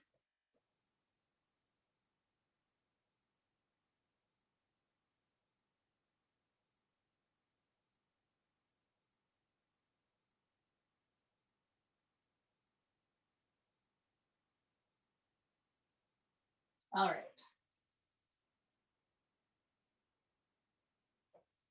So we're going to come back up into easy resting pose again. Pressing through the feet, that mini bridge, floating the bum up, coming back down. Now, for what we're going to work on now, it's an upper psoas release. So you want to think of how the traps connect at T12 and how the psoas minor comes up and connects there too, right at the solar plexus. So for this piece, we are going to have our inward attention focused on that connecting point in the solar plexus where the upper part of the psoas connects. And that's where our attention is. So as we consciously try to release the psoas, but even having the awareness that that's our intent, that's what's important. We're going to have our attention there. we're going to bring our arms straight up overhead like we're trying to touch the ceiling. The palms are going to be facing each other. Now, this is one time that your eyes, I'm going to ask to have your eyes open. We don't want the back to be arching as we're moving.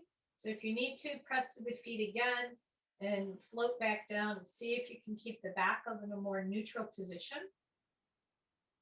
And what we're going to do is we're going to allow the hands to drop over our heads towards the floor behind us. And we're going to continue watching that movement, that slow drop with our eyes. We're going to allow it to come back, watch with our eyes, and have an awareness of what is happening at the solar plexus. Now, if you feel the back going into an arch, mine is starting to, stop. We want to keep it at neutral. Slowly bring them back up while watching the hands.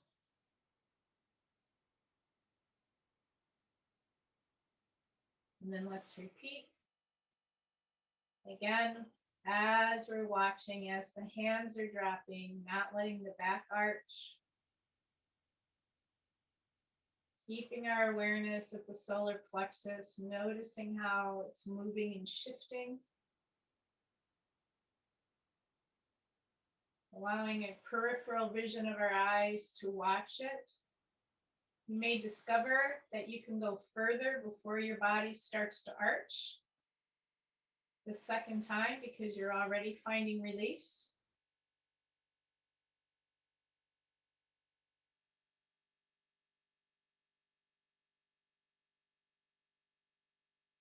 And one last time, eyes are watching the hands. Hands are gently coming overhead towards the floor, no arching in the back. Eyes are moving in the peripheral vision. Feel what's happening in that solar plexus. Notice if your arms are able to come further down without arching. Slowly bring them back up.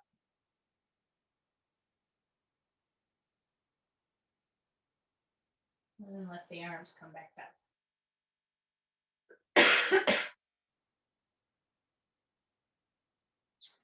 So this last piece is a very powerful psoas release. I'd like to talk about it and demonstrate it first before you do it, because it's going to take a few minutes for you to find the right position for your body and the right height for your body. This is what we're going to use this little folded up blanket for. Okay. Now, the tenderness of your back, how you can work on it, is totally different from mine. And it may be that you do not need any prop under your back whatsoever. So you want to start with the least amount and try to figure out the perfect amount before we do the work. So I'm going to quickly just show what we're going to be doing, and then I'm going to show how we're going to use the blanket for it. So what we're going to do is we're going to first just, we've already figured out that we can slide our leg long, right? So I'm going to scoot up here. Limited space. Okay, so instead of going into an arch, well, you can arch and flatten first. But we're going to go into a flatten, okay? And from the flatten, we're going to slide our leg long. And then we're going to roll it, and we're going to bring it back up.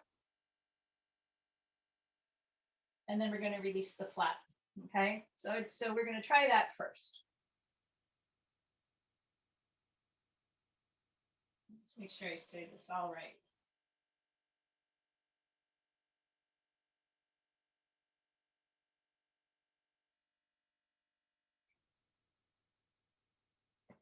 Okay. So I can do that without any pain. So I'm then going to try one level of the blanket. So if you have it folded in thirds, I'm going to come here and oh, I've just put that way too high. When the blanket is underneath you, it needs to be underneath the top part of the pelvis, because what we're going to do is we're going to roll the back. When we flatten, it's going to come off the blanket. So we want to just kind of make sure that we can let the legs slide long without pain and come back up. And if that feels good, we can try 2 layers of the blanket and see if we can do that without pain. And again, this is the part that the blanket's under. It doesn't come up high. So it's right just underneath the top of your pelvis. So it's hard to tell somebody else where to find it. It's only this golden spot, so that when you flatten, you actually roll off of it. If I have it up here, I can't flatten off of it.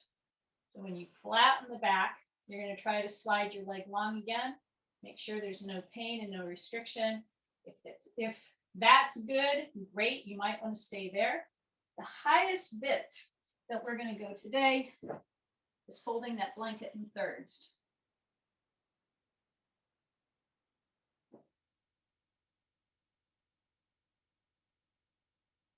Come up into easy resting pose. Place it back down underneath the back of my pelvis. Okay.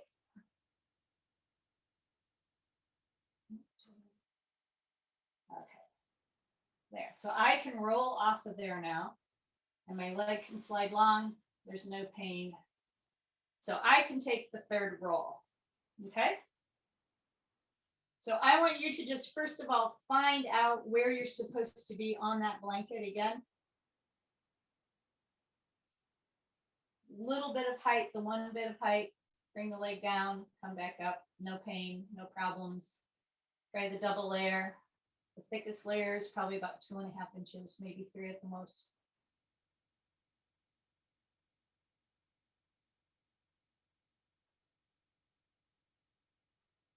And then get yourself settled on the right height.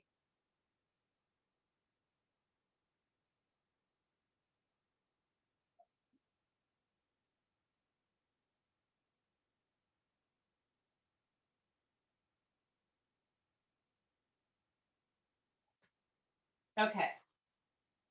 Now, if you can see me, I'm going to demonstrate one more time now that we're all found our ideal position. So what we're going to do is we're going to let their leg, we're going to flatten the back off the blanket. We're going to let the leg slide long. Now, I'm going to show you the easy way. It's easy for me to lift my leg up and down using my regular muscles. We want to focus the action up here on the psoas and on the front of the thigh. We want the toes to be pointing up. So rather than engaging the muscles that we normally would do to do it, and you can try with your regular muscles, you could do this over and over and it wouldn't be really doing any work. With your back off the blanket, you want to connect with the psoas and with the muscles here on the front of the thigh, and then very mindfully lift that leg. Now, I haven't done this one in a while, so I can feel wobbles coming into my legs. So I'm not going to lift my foot any higher. I can, look, but then I'm not really working my body properly. I cannot go higher than that today at the moment to stay true. Then you want to slowly bring the heel back down. Once that heel touches the ground, you're going to release the back. We're going to do that 2 times. On the 3rd time, you're going to have an option. If this feels like it's enough work, you might feel that you're done after 2 and just bring that other leg long, okay? If you want to do the 3rd one with us, go ahead and do the 3rd one. If you feel that you can go deeper on the 3rd one, we're going to bring our hand behind our head, and we are going to roll the back off, and we're going to lift the head and the hand and the elbow up off the ground. This is going to make it a lot harder to do. And so then when we engage those muscles on front of the thigh and the psoas to lift it up. It's going to take a lot more work. Now we're going to keep that back down and the head and the arm and the shoulder up until that heel lands completely on the floor. Then we can release the rest of it. Okay? Ready? All right. So in that perfect height of your blanket for you, or maybe no blanket, let's start with the right leg. Let that right foot slide long. Toes are pointed up, heel is on the ground. I'm going to ask you to flatten the back off the edge of the blanket. So your bum is still on the blanket, but your back is flattening off of it. And then engaging the psoas and the muscles on the thigh and top of the thigh of the leg.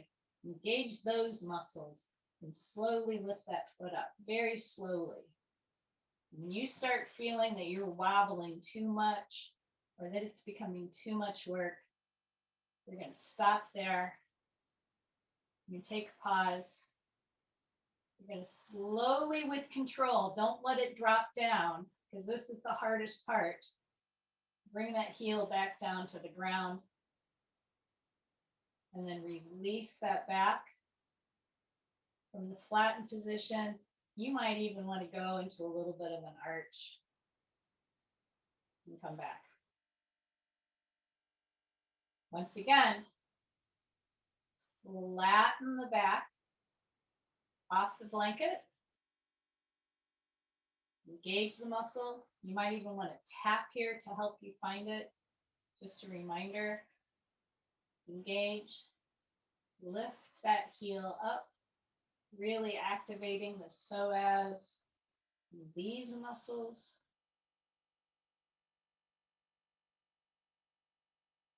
And then slowly, with control, bring them back down to the ground.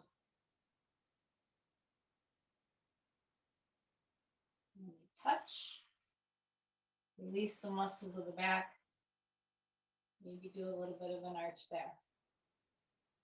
Now, if you feel you've done enough right now and you want to be done, that's fine. You can go ahead and bring that left leg down too. Notice the difference between them.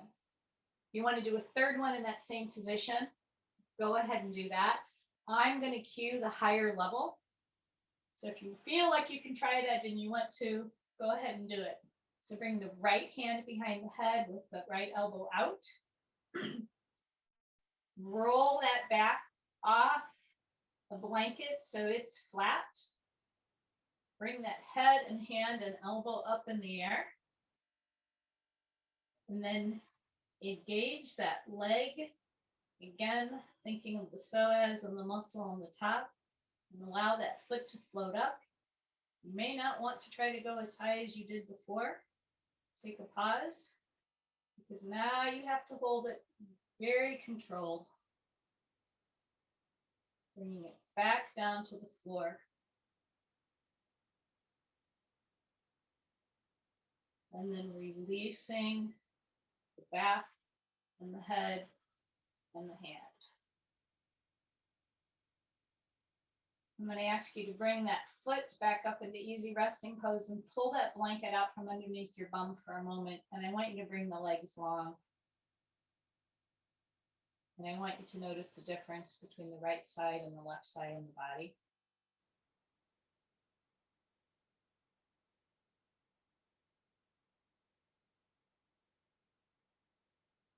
Okay. Bring the feet both back up into easy resting pose. Bring that blanket back under to that Goldilocks spot. Not too far up, not too far down, just right so your back can roll right off that blanket onto the mat.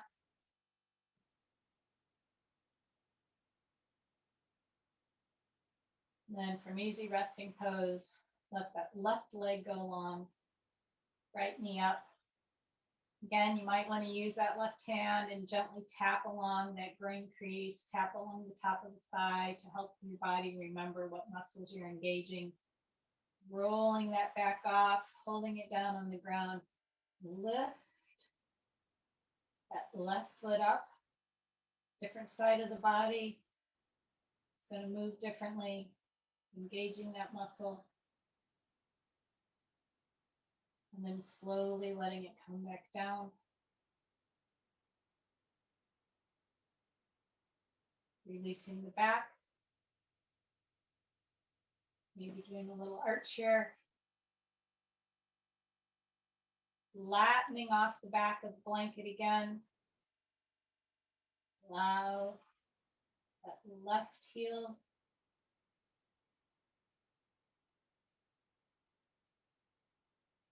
come back up.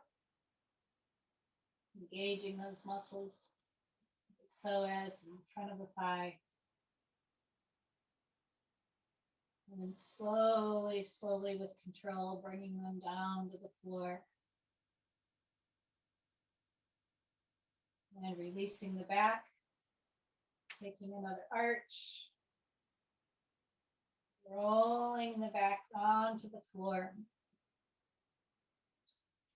Remember, if 2 was enough for you, feel free to be done. Continue in the same one if it's enough work.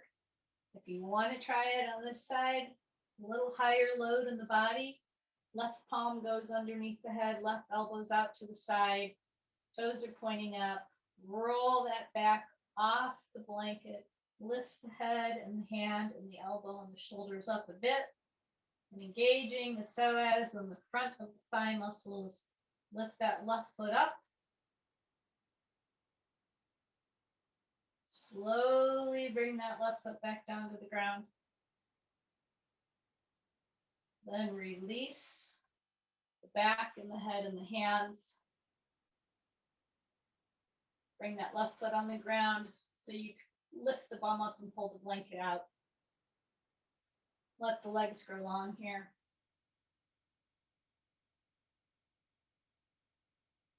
Notice how the body feels.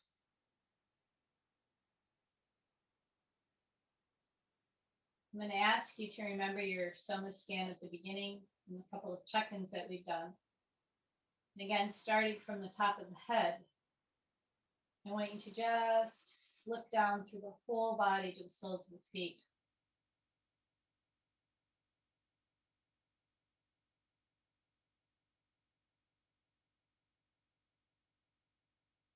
For some of you, it might actually feel like you're almost sunk into the ground below. Your shoulders feel softer, hopefully, as well as the whole torso into the legs.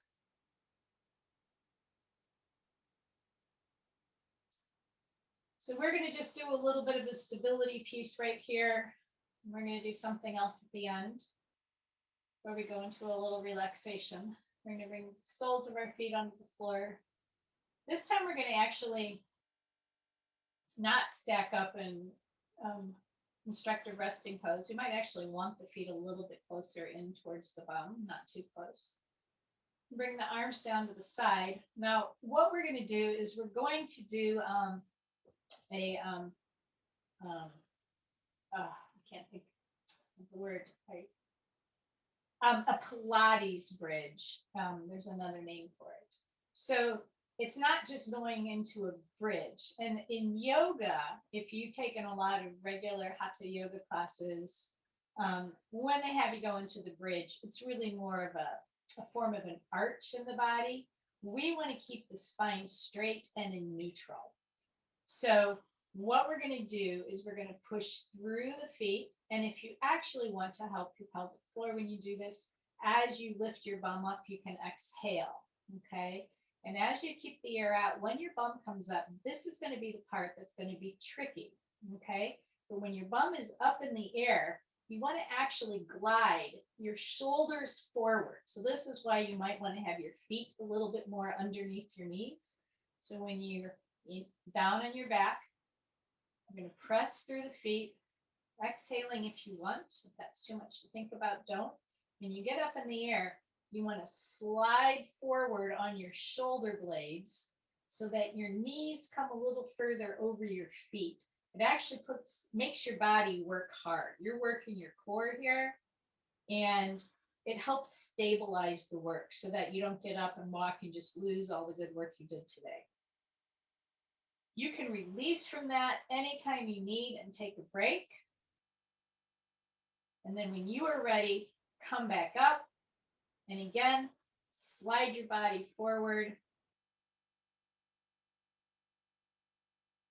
And if this is really easy for you, because there's a couple of you, or one of you, I think it probably is, you can actually, when you're in that position, you can allow the bum to drop down and come up, kind of like doing push-ups with your bum.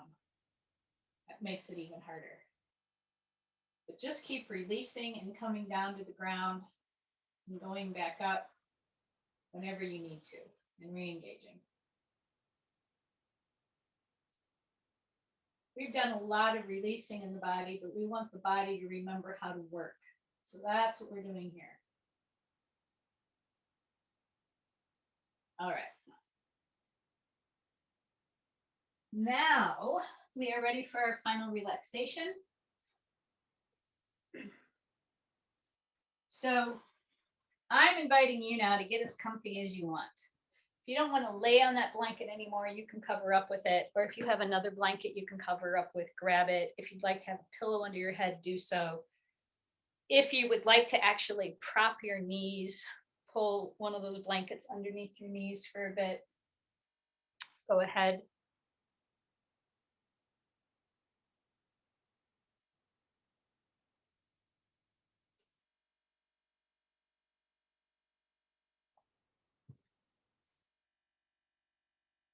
And I'm just going to ask you to please bring your awareness once again to the breath of the belly. Doing that belly breathing and watching the breath breathe the body ever so easily.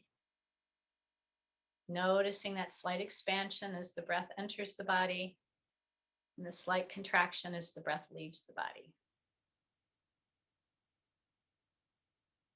There's nothing to do but watch the rhythm of the inhalation and the exhalation.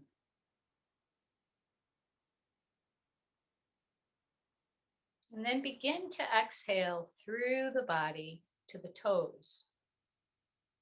And inhale through the body from the toes to the crown of the head. Continue this movement, allowing the breath to be slow and deep, and following the breath evenly through the body with your awareness.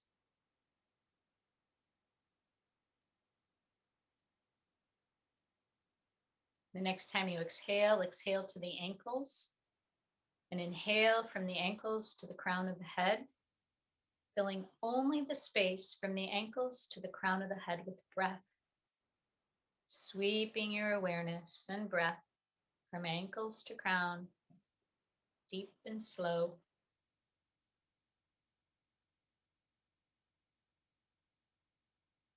The next time you exhale, exhale to the knees, and inhale from the knees to the crown of the head, following the breath with your awareness, knees to crown.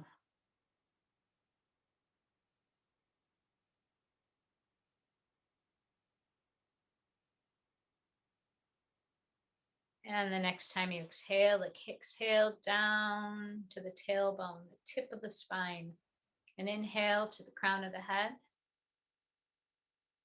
Now you're feeling the part of the body from the tailbone to the crown with breath. You'll notice the breath becoming less deep as there's less of the body to breathe.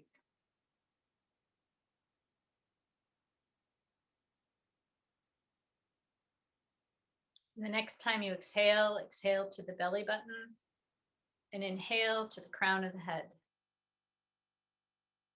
Continuing to follow the breath with your awareness.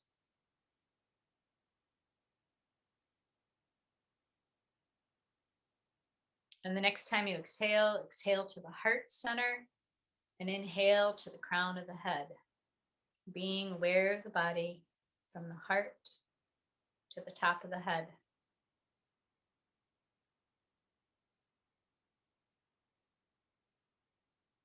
The next time you exhale, exhale to the hollow of the throat and inhale from the hollow of the throat to the crown of the head. Breath will be rapid and shallow as it covers a much shorter distance. And the next time you exhale, exhale from the crown to the nostrils, and inhale from the nostrils to the brow point. The breath will be barely audible. Then exhale from the brow point to the hollow of the throat, and inhale from the hollow of the throat to the crown of the head, continuing to follow the breath with your awareness.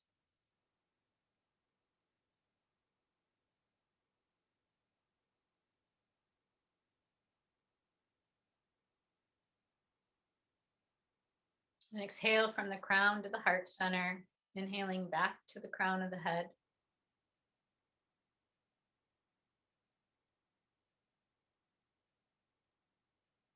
Exhale from the crown to the navel point, inhaling back to the crown. As you include more of the body, you'll notice that the breath will become slower and deeper.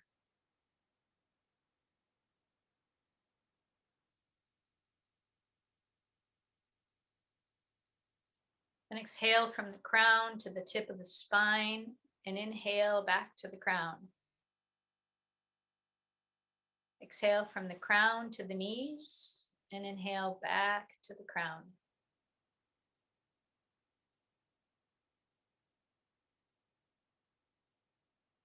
Exhale from the crown to the ankles, inhaling back to the crown.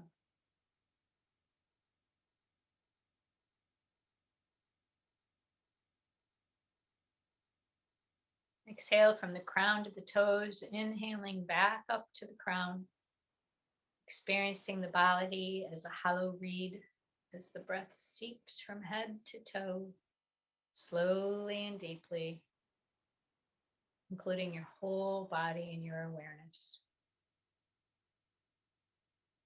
Your whole body is breathing. Every cell is alert with life, and yet the movement is effortless.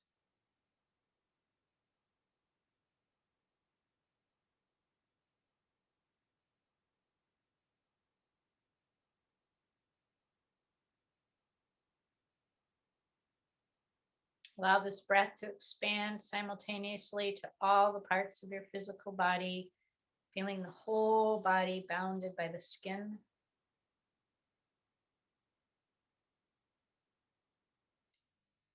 And then begin to wiggle your toes and your fingers and rotate your ankles and your wrists. And stretch your body however it wishes.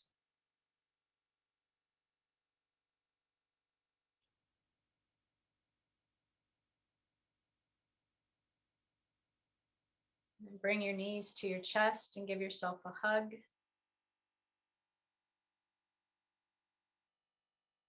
And then remaining all tucked up, I'm going to ask that you roll over onto your left side if you're able. And allow yourself to rest easily for a moment. Notice the alert ease running through your body.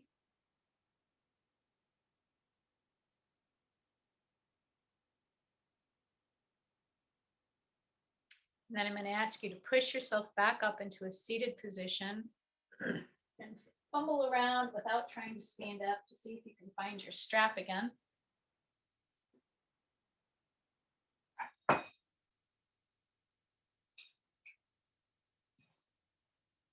And then coming up on your knees to begin with, if you can. If it's easier for you to stand up, that's all right.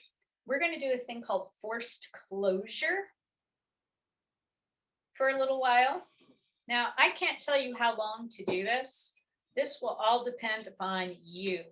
All I tell people is that there's a period, a point in time when your body feels squirrely and you just have to get it off. So sometimes that's 10 minutes, sometimes that's 40 minutes. But you wrap it around just above your hips. So my hips are right here, okay? So I'm going to put it right there. So if you have a proper yoga strap, this will make it easier. If not, you can just still keep tightening a belt or tightening your robe. But you want to bring it tight. So what you're going to feel is those crests crushing forward. It's going to make you look like a sausage. But this forced closure piece, it's kind of like holding the container. It holds everything we did. And it just helps create stability in the core because we've done so much releasing.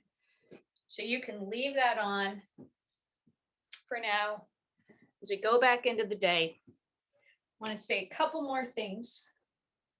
We are right at 3:30, but just a few reminders. If you have to sit a lot to help your psoas, get up and take a stretch. Like if you can, every 40 minutes, go to the bathroom, go get some tea, do something. If you have the capability of, if you do a lot of office work, get a sit-stand desk. Or for a long time, I had a drafting table and a desk, and I'd move back and forth between the two. You can buy fancy little adjustable rocking stools, but in your daily life, try to be aware of how you're moving your bodies, how you're sitting in the car.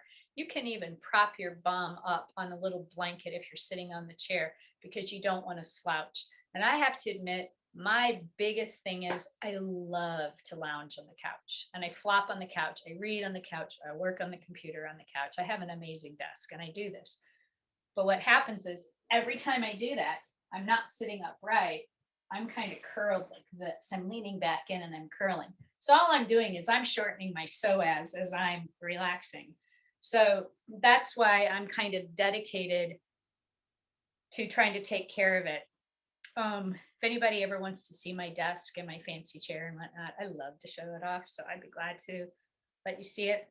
Taking frequent walks. Walks is one of the best things you can do for your body overall, and exercise is great for the psoas. In my opinion, all of this work has its merits, its different pieces, how it does. You've experienced in your body, you know what works best for you.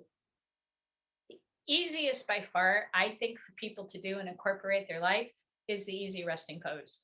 Because technically, while you should be paying attention to what your body is doing when you're in the easy resting pose, I have to admit, I needed to do it, and I was watching something on Netflix and I didn't want to stop what I was watching. So I put my little computer down there and I did easy resting pose for 20 minutes watching Netflix. So that's not the ideal way to do it, but I want to point out that you can do that if that's the difference between you doing it and not doing it in the day. So it's one of those things that at the end of the day, when you're tired and you need a pick me up, that's the perfect pick me up. It's going to energize you. It's going to release your psoas. You're going to feel better. And you could be lazy and do something else like I did with, I've actually read a book too once when I did it, because sometimes sitting in that position, because I do it usually about 20 minutes, 15 or 20 minutes. And like I said, I was doing it 7 days a week. Amazing for my body to do, but it would kind of, I have to admit, it would feel monotonous after a while. So I would listen to podcasts or do something else. So that's what I say. It's the easiest because you don't have to concentrate. It's better if you can, but you can check out. So let's just close. May all beings find happiness. May all be free of disease. May all see what is auspicious, and may no one suffer. May you be at peace. May your heart remain open. May you awaken to the light of your own true nature. May you be healed, and may you be a source of healing for all beings. Om Shanti, Shanti, Shanti. Om peace, peace, peace. Thanks for practicing today. I'm going to leave the recording running for a moment in case you guys have any extra questions about the practice. So that way, if it's something you have a question about, whoever, I have some people I need to send it to who couldn't be here, they will have an opportunity to ask questions. I mean, they'll get the benefit of your questions. I had a question. Yeah. Actually, two. Yeah. I wanted to know what you would consider the key points to make sure you're doing easy resting pose properly. And after that, the difference between easy resting pose and constructive resting pose. They're the exact same. That's the easiest. Oh, okay. See, that's my issue. There's 3 different names for it. Constructive resting pose is the most popular in the yoga world. So I've been trying to retrain myself to say that, because then if somebody goes to another class, they're not going to know what I'm talking about. Effortless resting pose is the same thing as well. Easy resting pose, I picked up in my training, and I always think of it as easy resting pose because it's kind of easy to do.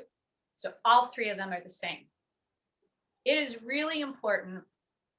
I mean, there's a lot of little modifications that you can do that can be like if your knees want to keep flopping in together, for example, you can put like a lightweight paper back between them to give them a little space or whatnot. But for the most part, if you don't have to work too much, doing that easy resting pose, you really, really, really want to, they're all important parts. You want that back to be neutral, but you really want to focus on the feet being spaced, that hip width apart, and then really having the weight evenly distributed between the heels and the balls of the feet. If you can remember to slightly bring that chin down, it makes the spine more neutral. Otherwise, that neck will end up a little more arched and you'll have a little loop there. But usually, if you have the weight evenly distributed between the heels and the balls, usually the space then between where the back of the thigh and the back of the calf connect, that's usually okay then. But not always, but it usually is. So if you can get the feet spaced properly, so they're not flopping in, they're not flopping out, and if you can feel that weight there correctly, when I get in the right pose, because I can sense it, before I started paying attention to how I did this position, because I didn't learn this in any of my training, they didn't focus on this specifically. And going deeper and deeper in the studies, I found this and started applying it. What happened was that it shifted the energy and it felt very energetic. It felt like I was actually working while I was doing nothing. That's what it means by effortless effort. So when I had the hips just so, when I had the weight distribution just so, when I didn't have, the feet too close to that, when the back was neutral, it felt like there was a connection of energy then that suddenly started running from my feet, through my knees, through my back, up and down, back and forth. So I didn't discover this perfect proper setup until I'd been doing it for 4 or 5 years. So the shift in how it did it was dramatic. I felt like I was doing work while I was doing the same thing I had been doing for a long time. So pay attention to the position of the feet and the weight, and you should be fine. One more follow-up on that. So when you said that the weight, have it evenly distributed between the ball and the heel of the foot, when I tried to be conscious of that, like you asked, it seemed like then I was kind of actively working a little bit, like it was a little bit of work. Is that sound right? Was I doing it right if it was a little bit of active work? I think so, without actually seeing it in your body and what's happening. Do you know what I mean? That's what changed for me. What you're describing is what changed for me. Before, so the difference is the cue used to be that I first learned when I was first trained, when somebody talked me through it, it was just to slowly bring the foot one at a time onto the mat with the feet a hip width apart, knees up in the air. And that was constructive resting poses. I learned it. So when I started paying attention to that weight distribution, then I felt like for the first time that I was actually, it wasn't any effort, but I felt like I was exerting the slightest bit of work.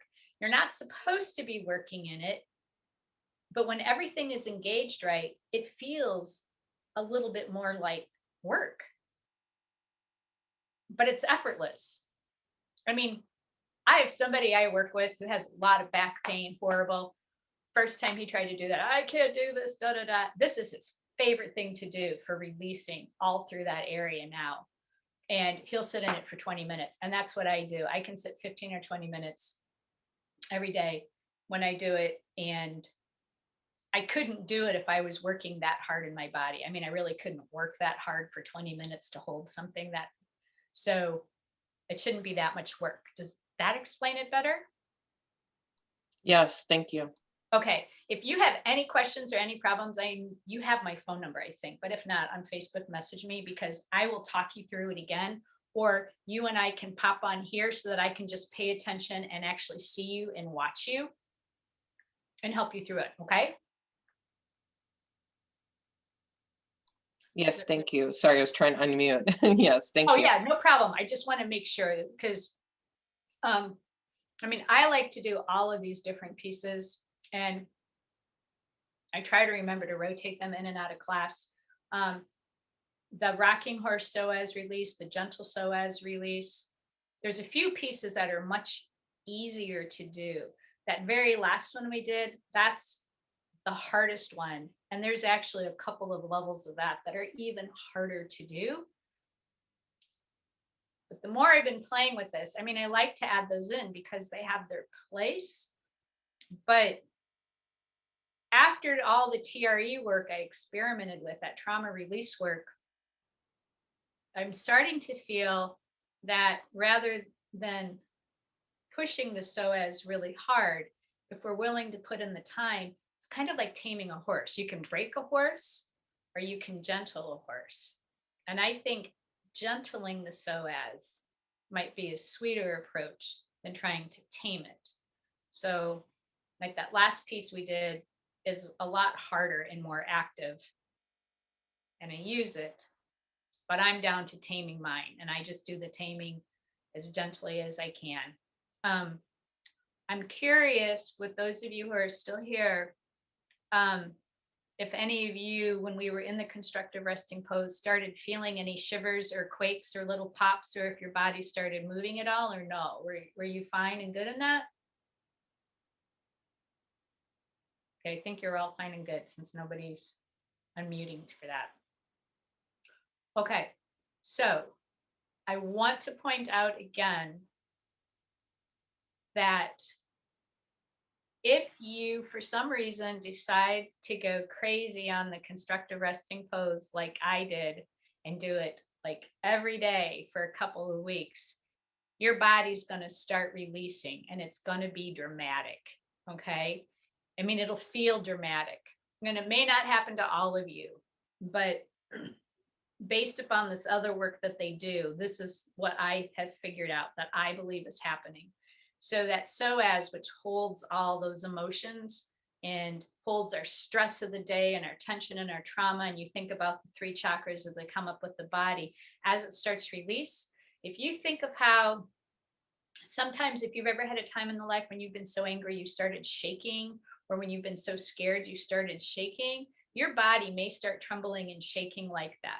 I sometimes will feel, I was actually worried it was going to start happening on the video. I'll start feeling my legs and they'll start quivering like this. And then sometimes it'll start happening in my pelvic floor. And a lot of times I actually feel this, it bounces up and down in the solar plexus. And because it's connected with the shoulders, it travels up and down. And I get all these weird sensations, but that's doing it every single day for the most part. So I have recently been skipping a day or like doing it 3 times a week instead. And I don't have those same type of releases. But I want to warn you, if it happens to you, nothing bad is happening. And if you know that your body's safe and taking care of yourself, just let it happen because you'll probably just feel amazing afterwards. Because other people who I've worked with releasing that way feel really good when it does. But you're still going to get that benefit of releasing that way without pushing it that hard. Does that make sense? I hope so. All right. Well, by the end of the week, I will get you the details of what we did. In theory, you should be able to actually just read the handout and be able to do the practice just by reading the handout. You wouldn't even need to have the recording. So you're going to be able to download that and keep it. I'm totally behind on setting up my new website because I was sick. So I'm going to work on that this week too. But for now, this recording is going to probably go on YouTube. So it'll be available on there for a couple, like 2 months, 3 months. But as soon as I can get my website up and running, I will then put this video on the website because I believe you're supposed to be able to download it from the website so that you can keep it. So when that happens, if I get it up on there right, I'm going to send you how to get that so that you can just download it and own it because you can't do that with YouTube. Alrighty. So just wanted to tell you that. Thank you so much for being here. Have a great day. Stop our recording now.